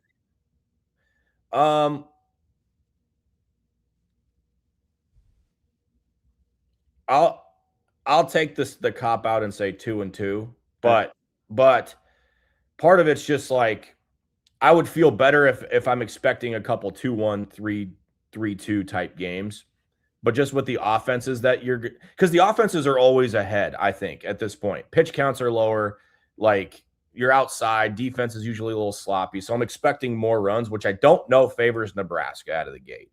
Not to say they can't do it, but. Such a good experienced corner infield. Like I think they'll be okay defensively. I do too, but like new catcher, right? Never handled the speed of a college game. And you're asking Nunez and Jeske and Butenbach. Like I think Nebraska's fine defensively. Like you have to be to play under Coach Bull. But Max is gonna crush it this year. Yeah, I hope he's healthy. I really need to stay get rid of the sickness. Get a good health. Like I am, and this isn't a Verzal Butenbach thing, but I am. He is so competitive and diligent. I'm all in on Max, and his family's traveling to every road game. So best wishes with that. Yeah, I see my fellow Ben everywhere. Well, it's Megan. It's mom. You gotta worry about. She's the mean one. like that's the Verzal. That's the one. And much like yourself with that red hair, she's got that streak too. B. Noted. I'll steer clear. But yeah, I mean, I think 2-2, I'd walk out of here pretty happy, depending on how the games go, right? Like that always matters. But yeah, I think finding your way through the first 3 weekends at 10 games, if you're about 500 or hovering above, considering the level of competition you're going to see for 10 games, I'd be pretty pleased, and your RPI would be pleased. Each year I get to work with you, I get a little more ballsy about texting you in game during baseball. So I'm going to try to respect your boundaries. Oh, you can push the limits. I'm not making any promises. Like if I see guys huddling out in the corner, I may ask you what they're saying, or you're inside, or you have my information. All right, buddy, you're the best. I appreciate you. Thanks, guys. Nice talking to you. That is Ben McLAUGHLin, Husker Radio Network. You can listen to him on the call all weekend long for Husker baseball as they get their season started off in Arizona. That's the show for today, but we've got a little bit more for you. Bluejay Breakdown coming up after. We went a whole show without talking about Creighton and DePaul. Losing their 23-game win streak against DePaul. First loss to that team in over a decade. We're officially on the outside looking in. Can't wait. Short of a miraculous Big East run. If you don't want to be on the outside looking in, make sure you get to Next Gen Male Medical. You got to feel as good as me and DB have been lately. Give them a call, 402-614-9700. They will take great care of you. Tell us we sent them, just so they know how much you love us and how much you love them. It's Next Gen Male Medical. We'll be right back with a little Bluejay Breakdown with me and Jacob Padilla.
Yeah, I mean, he understands the guys that have come before him and what that's looked like.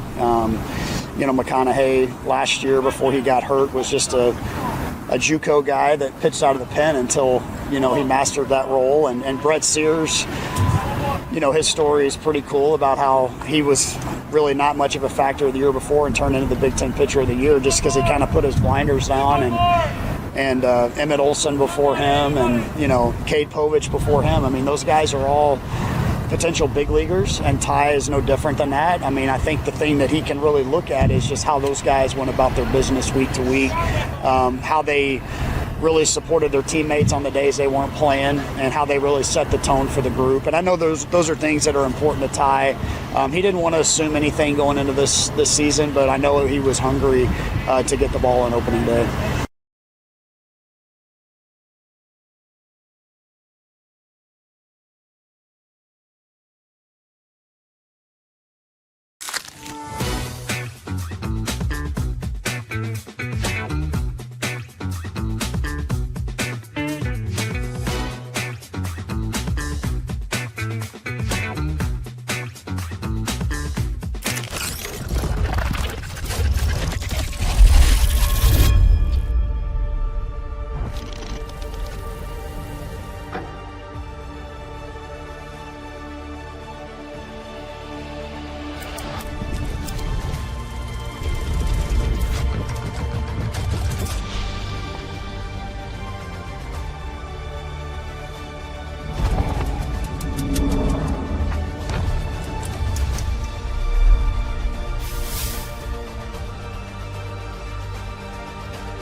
I mean, obviously disappointed. I feel like we're kind of saying the same things. Like, we got to rebound, we got to take care of the ball, we can't get punked. And so, yeah, disappointed. Yeah, I think we need to be open when our teammates need us to be open. I think we need to like meet our passes. And I think that'll solve a lot of problems. It's a two-way street. It's not just one player.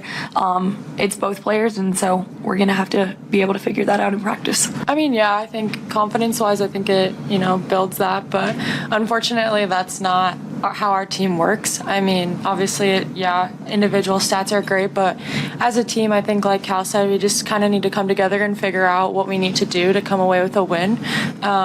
But yeah, I mean, my teammates made great passes, made great reads, and fortunately, I was on the other end of that.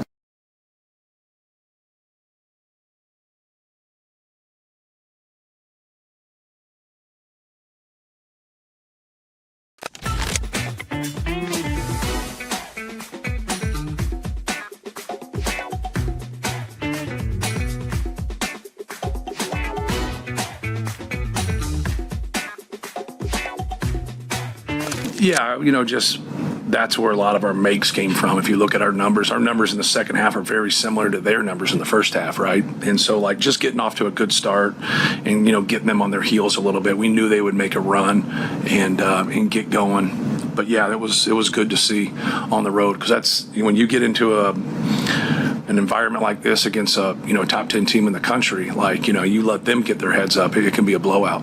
Yeah, so it's especially when you run out of timeouts, right? And so, like, now, like, I hate that challenge rule. I think it's stupid. I know it is stop and play, and you guys don't like that, but just it's so hard to know what's what, right? And but yeah, when we turned those balls over right there, and then they got in transition and were able to steal some points. But give them credit; they did a good job of getting some steals and going in transition. But yeah, that was a frustrating stretch for us.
Guys can play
Welcome in, little Bluejay Breakdown here. That's Jacob Dilla. I'm Ravi Lulla here at Hurrdat Sports Bar and Grill. JP, how are we doing today? Oh, doing all right. It's an odd week for us to discuss here. It was kind of a encapsulation of the season for both programs, the highest of highs and the lowest of lows in the same 5 days. Yeah, it's I mean, where would you like to start, on the men's or women's side? You lead the show either way. It's similar discussions both ways. I was gonna say that's the weird part is we're dealing with a very similar dynamic on both sides of things. I guess let's start with the women because I think the loss is less surprising, even if the manner of the loss was not ideal. I mean, you never want to take a 50 burger, but it's UConn at Stores. Like it is what it is. Like that one's easier to flush, I think, and not have it impact how you feel about the rest of the season. So let's start with the women. We can get to UConn in a second, but let's start with the win against Marquette. 80-74. That's a really good win for Creighton. We talked about how they needed to, like, this was a split they needed to get as they kind of headed out in the rest of the season here. What did you see from them against Marquette that would have continued the beliefs we talked about last week about this team making progress? Yeah, just one determination. Like they got down. It was kind of heading the wrong direction in the second half, and they found a way to flip it in the fourth quarter. 21-11 outscored them in the fourth to get that to the extra time. Yeah, to force overtime. Yeah, and I mean, in the third quarter, it looked like Marquette was kind of doing what it wanted. The only stops they really got were a few turnovers that Ava Zediker forced, and that was another sign of like, okay, Zediker took over that third quarter. It seemed like she made every single play, and it was offense, it was defense. She scored their first 6 points and then hit a free throw later. She forced 3 jump balls in the period, 2 of them getting the possession back for Creighton. Forced another turnover, deflected a pass off the intended receiver. So she was just flying around all over the place. So that you see someone like that stepping up in that moment. I mean, she finished with 25 points. So another fantastic performance by one of these freshmen, and then Grace Buffelli. Yeah, her play down the stretch and in overtime in particular, like they pounded it in. Their game plan: we're going to play through Grace every single time, and it worked. Yeah, she scored was it 7 in overtime and 7 over 23. Yeah. So and it kind of gave them the lead, and then they're able to hold on. So. You want more about this game? I wrote about. I was there on Sunday, so you can go check that out on the Bluejay Breakdown page of hurrdatsports.com. But just those two. I mean, those two scored 40 or 48 combined between them. Buffelli had 14 rebounds to go with the 23 points. She was fantastic. Well, I mean, so you've got the 23 and 14 from Buffelli. You've got 25, 6 and 6 from Zediker. So like that, between the two of them, and like pretty efficient. They both shot over 50% from the field. Like that's a combo that you can look at and say that feels maybe not that extent of numbers, but that feels like sustainable, something that they can carry into games throughout the season. And the fact that they put up 80 points and got a win against a really good team with Neely Gesser going 2 for 11. Yeah, I mean, they didn't shoot the ball well from 3 as a team. Yes, overall, just 5 of 19. But Gesser in particular, struggled. Was 0 for 6 from 3. But at the end of regulation, she's the one that hit the shot to get them to overtime. Yep. And that was the only 3 she had for the game. Drove baseline, kicked it out. Gesser drifted, lost her defender for a second, pump fake, fly-by closeout, 1 dribble reset, and knocked it down bottom of the net. Again, 0 for 6 from 3 at that point, but had the confidence as a freshman in that moment to get to her spot and to knock down the shot in a huge moment. So, like, all those things kind of add up to getting a big win and extending that streak. I think also you're starting to see the ability of, hey, it doesn't have to be this person. It doesn't have to be this person. It's like, yes, you're going to need some combination of several of these particular players, but like you can survive a game where Neely Gesser doesn't shoot the ball particularly well. Like you can, we've seen Allison Heathcock have big games in the past that kind of carried this team. You survived a game where she was only at 9 points. Like there's it feels like there's starting to be more combinations of players that can play well and Creighton get a win and get to the offensive output they need. Yeah, and Heathcock She was huge in this game too for what she did on the defensive end. Sure. Yeah. And she was the primary defender on Lee Volker, who had scored 41 points in Marquette's previous 2 games and only took 7 shots, only scored 13 points. And at least half of those were when Heathcock was on the bench or switched off of her. Mm-hmm. So Heathcock did a great job of containing her. And Jim Flannery pointed that out as that was one of the keys to the game, is the job they did collectively on Volker. And Heathcock was the one kind of leading the charge. And then she got to that 9-point mark as well, where they're 10-1 now when she scores that much. So hit a couple of free throws late to get to that point. I was texting back and forth with Matt. We were on Allison watch to see if she would get to that. Yeah. I saw him point. tweet it out. Yeah. So, I mean, this is kind of what it needs to look like for this Creighton team and what you want to see moving forward as this team kind of closes out this season of kind of rebuilding and learning and kind of seeing what they have for the future. Okay, so moving on to UConn. Am I being too dismissive to say, hey, it's UConn, just flush it?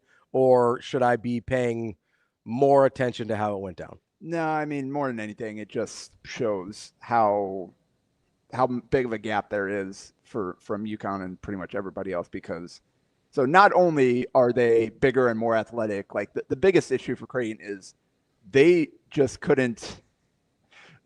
Sorry, just watching DB over here try to make his way out of the studio without any help.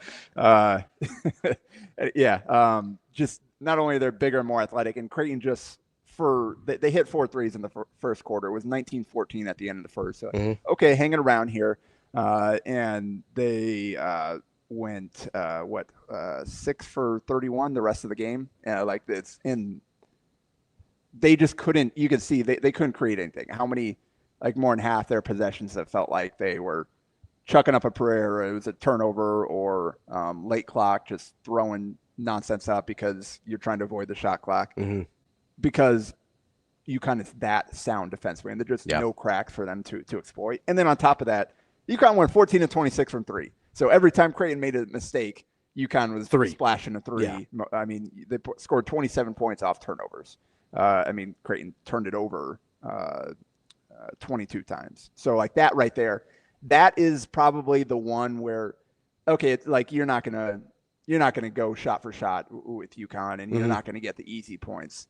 If there's an area where, okay, like this, where you're disappointing the performance, it's probably the turnovers and how many miscommunications. Like a lot of those are just passing out of bounds where somebody tried to cut, somebody tried to make a pass to them. Like there were just too many of those where, yeah, it's UConn, but you still can't play scared, or you can't be frantic, and you can't, like, you got to make better reads, even in the face of taking on this juggernaut. Yeah. So that's like, if you're looking for like areas of critique, like, okay, that's how it's a 50-point game and not a 30 to 40-point game, which it's probably going to be regardless of what the matchup is. So yeah, they didn't really, I mean, Liz Gentry, 12 points, hit a couple of threes, hit 4 free throws off the bench. If you're just kind of looking for, that was kind of the one bright spot individually for the team. So it's feels like it's been a while since she kind of made an impact offensively. So good for her confidence to get that in that game. But it's just kind of one where it's UConn, just flush it, move on. So I do think it's super interesting that the turnovers with UConn or against UConn for Creighton, 3 for Neely Gessert, 3 for Ava Zedeker, 4 for Kendall McGee, 5 for Nora Gessert. What do all of those players have in common? Freshman? True freshman. Yeah. So that is 9, 12, that's 15 of your 22. Yeah. So I think that's an experience and maturity kind of thing, facing that level of team in their home environment for the first time. Like, that's a situation they haven't been in before, where you can look at it and say, yes, 100% need to clean those things up, but understandable for where they're at in their development, that's something that needs cleaned up. And that's kind of part of that's what turned this into this game compared to the first time they played them, where they competed with them for a quarter, and then one quarter got away from them, and then they competed the other two. Just kind of, they competed enough. They weren't really able to compete after the first quarter in this one, and a lot of it was just because they couldn't take care of the ball, couldn't generate anything, and like they had handful of good possessions over the last 3 quarters, and is what it is. So moving on to the next section of their schedule here. They've got on Sunday, Villanova, and Wednesday, Butler. They've only got 4 games left, so it's this week and then next week, basically. How are we feeling about home versus Villanova and on the road against Butler? On one hand, Villanova is playing pretty well, and they're a really good team. Yeah. On the other, Creighton was competing with them. They had a chance to steal that win at their place. Yeah. The first time they played. So it's not a UConn situation where you're just walking in completely outmatched. Sure. Yeah, it's gonna be an upset if you can get a win. But you've shown that you can play on the same court as them before. And I feel like Creighton's probably better now than they were the first time they played them. Yeah, so that was back in January 1st. So it was very first game of 2026. We're 6 weeks past that at this point. I would definitely say Creighton's grown quite a bit in that 6 weeks time period. Yeah, and found in different ways. Grace Buffelli had 2 points and 1 of 2 shooting in that game. Yeah. Like that's probably not going to happen again. That's not going to be the game plan going in. Certainly not attempts wise. And that was one of the talking points from Jim Flannery after that Marquette game. Was like, man, I wish I could go back to November and start calling more plays for her, because you just don't know. Coming off an injury, coming up from the level that she was at, you don't know what's going to translate. What you can actually play through and what you can count on. And they're learning. She's got some ability on there. She's strong. She's solid footwork. And she's kind of figured out what she needs to do to be effective. So I think that's not so much just rely on the 3 and the perimeter firepower, adding a little bit of post offense to go with what you're getting from Gessert and with Zedeker attacking in transition, operating on ball screens and things like that. So they become a little bit more balanced. So I'm guessing that'll probably be part of the game plan, is trying to get a little bit more balance, because they got 25 and 7 threes. That was one of Neely's kind of early explosions there. So you can't necessarily rely on that again. They got 14 from Kendall McGee. They got 19 from Kennedy Townsend, but that was also one of the games that Ava Zedeker missed. So Creighton's kind of a different team than they were the first time they played them, but I think hopefully we'll see if they're able to take some confidence from that. And because that was, they only lost by 10, and 10 on the road, no Zedeker. I think there's reason to believe that can be a competitive game here in Omaha. And they got themselves a hole in the first half, and then they kind of hung around, chipped away at it in the second half, and didn't fold. So again, without a key piece. So they're sitting at 12-13 on the season, 8-8 in conference. Is it too simple just to say, hey, the goal here should be to finish above 500 in conference and overall, with 4 games left? Is that simple enough, or too simple to be the goal? No, I think that's kind of what you're trying to hang on to, is a top half finish. In the Big East, or right in that middle, considering where they started, what they're dealing with, some of the losses they have taken to maintain that spot in the conference standings. That's going to be a huge win, because going into it, you're like, some of these other games, oh man, are they? Yeah. And then the DePaul win, or the DePaul game where you lost that one with a tough stretch coming up. You're like, ooh, could this be where it kind of gets off the rails? Yeah. And no, they fought back, and they picked up some big wins during after that. So sweeping St. John's is big part of this season. So that is I think that 6th, 5th spot, whatever. That's kind of what you're trying to hold on to here. Again, that Villanova is going to be tough, but then I think the other 3 are winnable games. All right, let's I guess, since we have to, move on to the men's side here. Their week, while similar, very different than the women's side, in the sense of you've got the same roller coaster of super emotional high with the Seton Hall win, the buzzer beater, and everything involved there, and the crazy comeback, 9 points in the last 90 seconds basically, and then having your 23-game win streak against DePaul snapped. Do you want to start with Seton Hall? Let's I guess start on the positive, because it's kind of fitting, because it very similar situations in these two down the stretch, and kind of harder to wash away a DePaul loss than a UConn loss. Yes. On that side of things. Yeah, it's complete opposite. But I just mean in terms of late game situations. Yes. And you put yourself in close games, you're not going to win all those. So that's where you need to try to avoid that situation where it's coming down to one play, because you never know how that's going to turn out. And they won one and they lost one in that same situation. So starting on Seton Hall, obviously, and they're the better of the two teams, ironically enough. You've got Creighton. They get the buzzer beater from Graves, as I mentioned. They still didn't play particularly well for most of this game. Obviously, they were able to get things together, but like what commonalities? Because you mentioned like you keep putting yourself in these close game situations, and some of them are just going to go the other way. What commonalities did you see between Seton Hall and the DePaul games, where Creighton ended up putting itself in very similar situations, and in coin flip games, it turned out coin flip results for Creighton? Yeah, it's just the continuation of their struggles operating their offense, executing. Because like Seton Hall, they've been relying on their defense all season long. They're a really strong defensive team. DePaul is much improved on that end, and they're really physical. And Creighton just wasn't able to kind of instill their will in the way that they want to play. And we've seen that. I mean, how we talked about how many times do they get stuck late in possessions because they haven't generated anything. And that's kind of what we saw in both those games. Was this the first game they've won scoring 69 or scoring under 70 points? I forgot what the stat was, but I believe that's correct. Yeah. Check Rob's notes. He's got all that stuff in there, but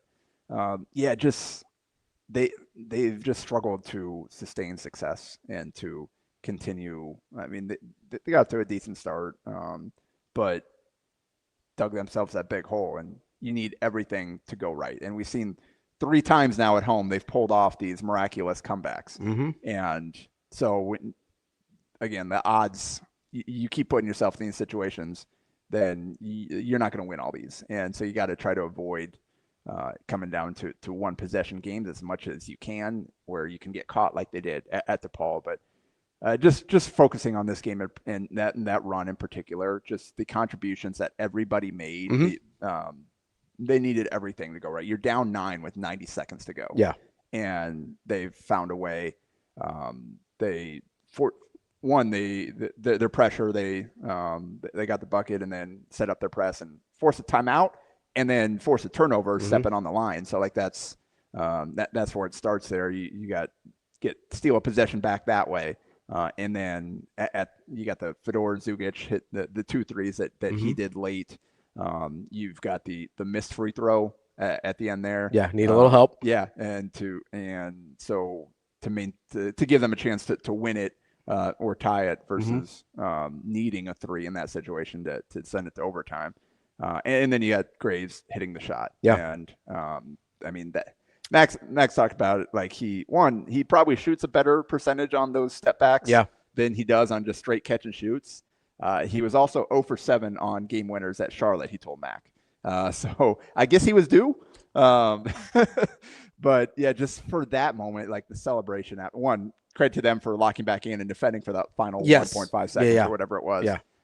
And then just kind of celebration there for at the end of everything they went through that week with Josh and the illness going through the team. And then obviously Josh losing his mom, and just how impactful that was on everybody in the program. To have that moment where they could just come together and celebrate something going right for them. Yeah.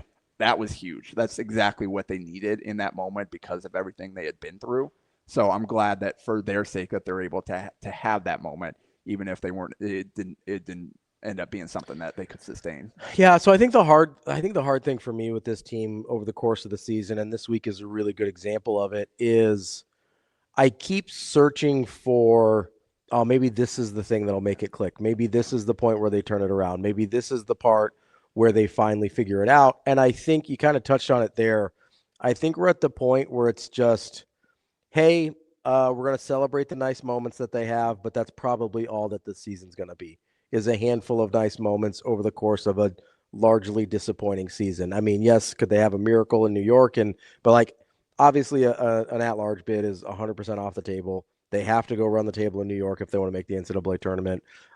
It's just you kept waiting for that thing that would spur them into turning into the team we thought they could be, and we're 25 games in. It's not going to happen. Yeah. And I'm tracking lineups. So Austin Swartz obviously missed this game, was kind of the surprise. They wasn't even on the availability report because they thought that he would be able to go. They knew that he didn't practice before. He tweaked his ankle at the end of the previous game, and then show up, and he's tried it out when he got to the arena, and it just wasn't there. Yeah. And so he was in street clothes. So Isaac Trout moved back in the starting lineup for Swartz, and 6 of 10 from three. Great game. Carried them early on. Hit 5 threes in the first 8 minutes of the game when nobody else was really going. Kept them within arm's length. Yeah. Huge for him to step up in that moment where he had been struggling. He went 0 for 7 the first time they played Seton Hall. Yeah. He'd been shooting 30% from 3 over the past 9 games, starting with that Seton Hall game. Mm-hmm. So you kind of felt like there was a regression coming at some point, and it all happened in one game here. But then that's another lineup change that McDermott stuck with going into the DePaul game, and Isaac didn't even get a shot off. And so it's every time they find something, it immediately evaporates. Sustainable. The midseason turnaround with the starting lineup change and the impacts that had.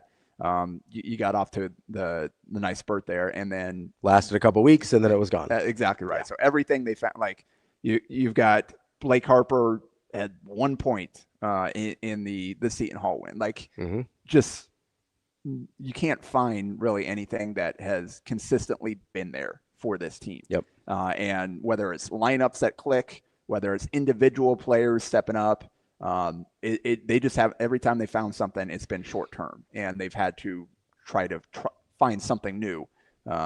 It's just a game-to-game situation where you never quite know what's going to happen, and that's a really difficult place to be in as a coach.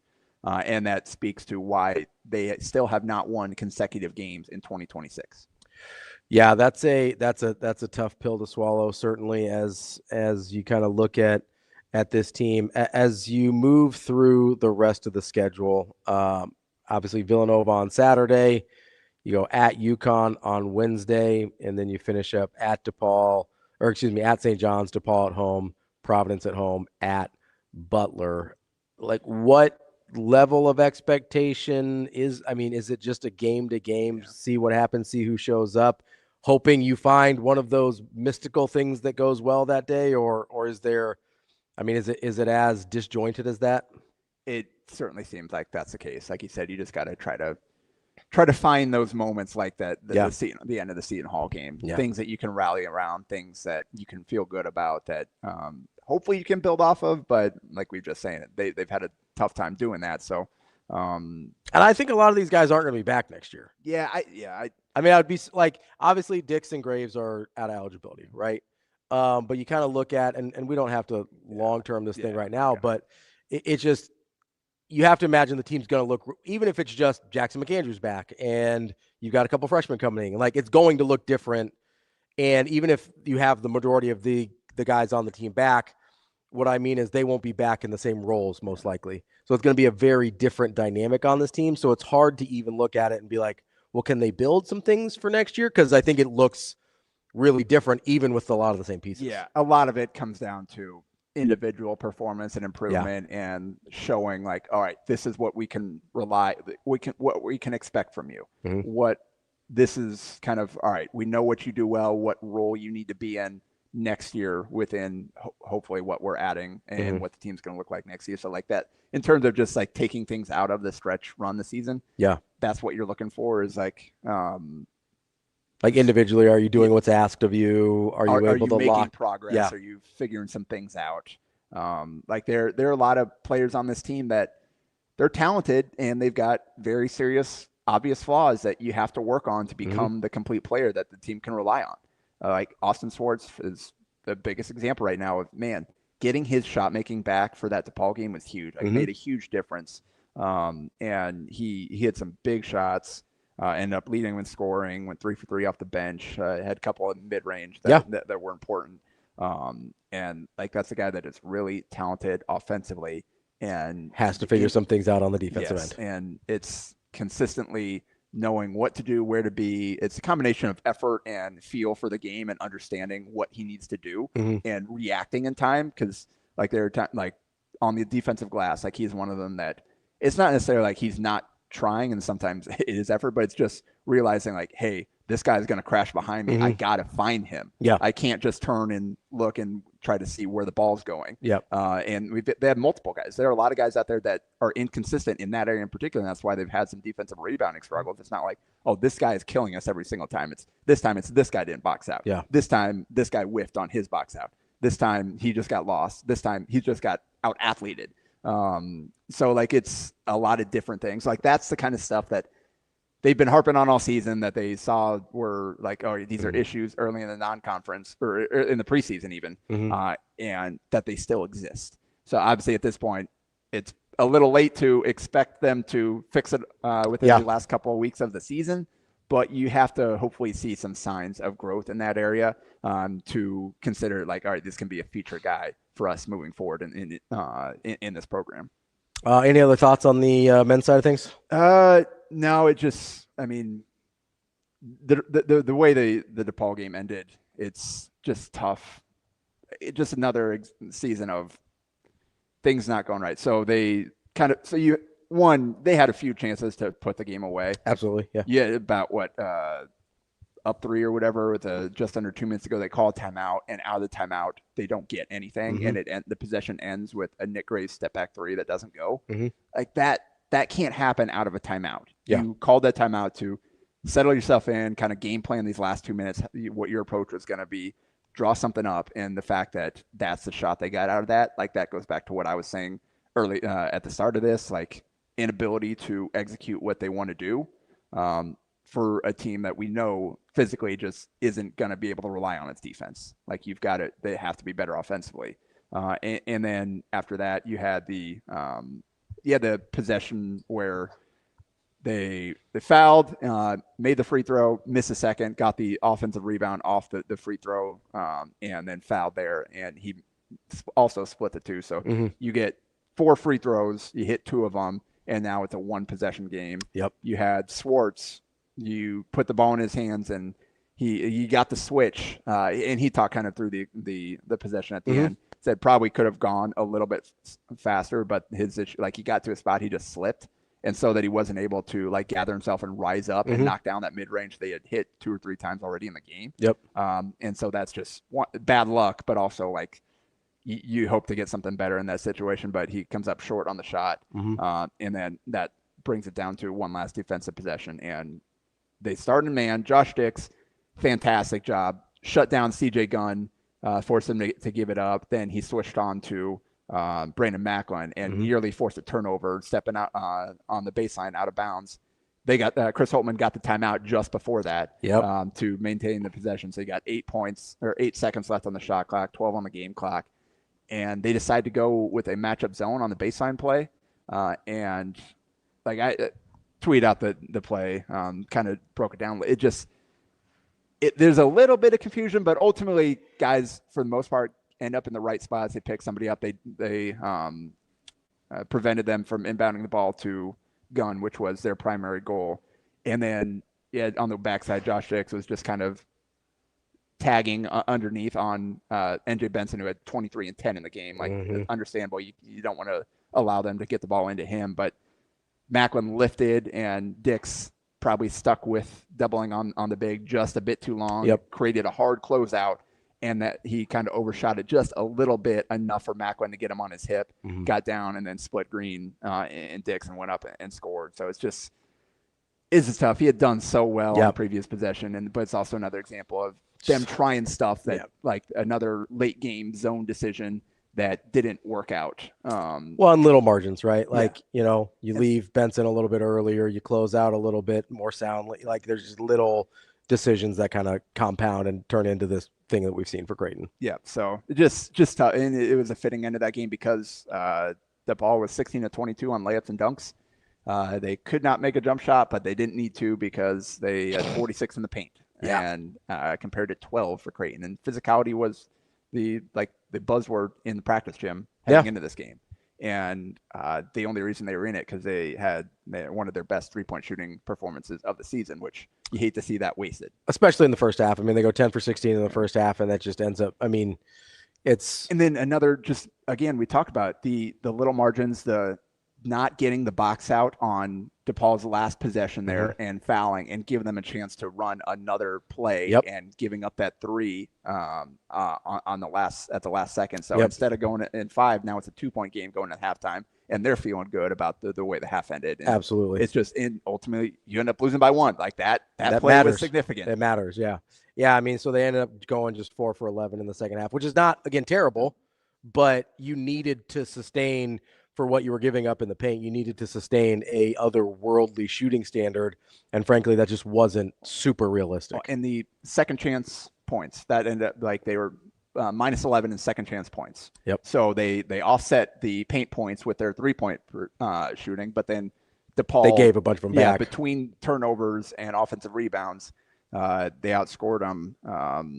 Let's see, Creighton had 34 to 19. To 19. So that's a 15-point spread. Yeah, so that kind of took away whatever advantage you had from either trading 3s for 2s. You're going to win that math battle unless they get a lot more 2s, which is what they did because of. And they didn't even they forced more turnovers than they committed, but their turnovers were immediately leading to points the other way. So it just the slimmest of margins for this team. Like you just can't afford. You've got to make those little plays, and this team still can't do it.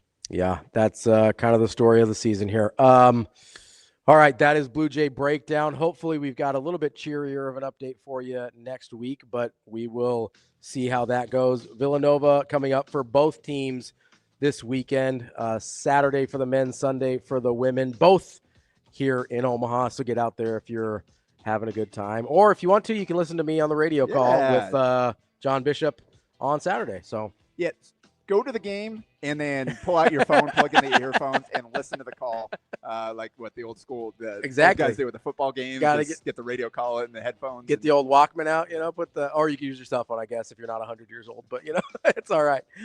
Jacob, thanks for hanging out. We will be back next week with more Bluejay Breakdown, and we'll be back tomorrow with more Hurrdat Sports Live.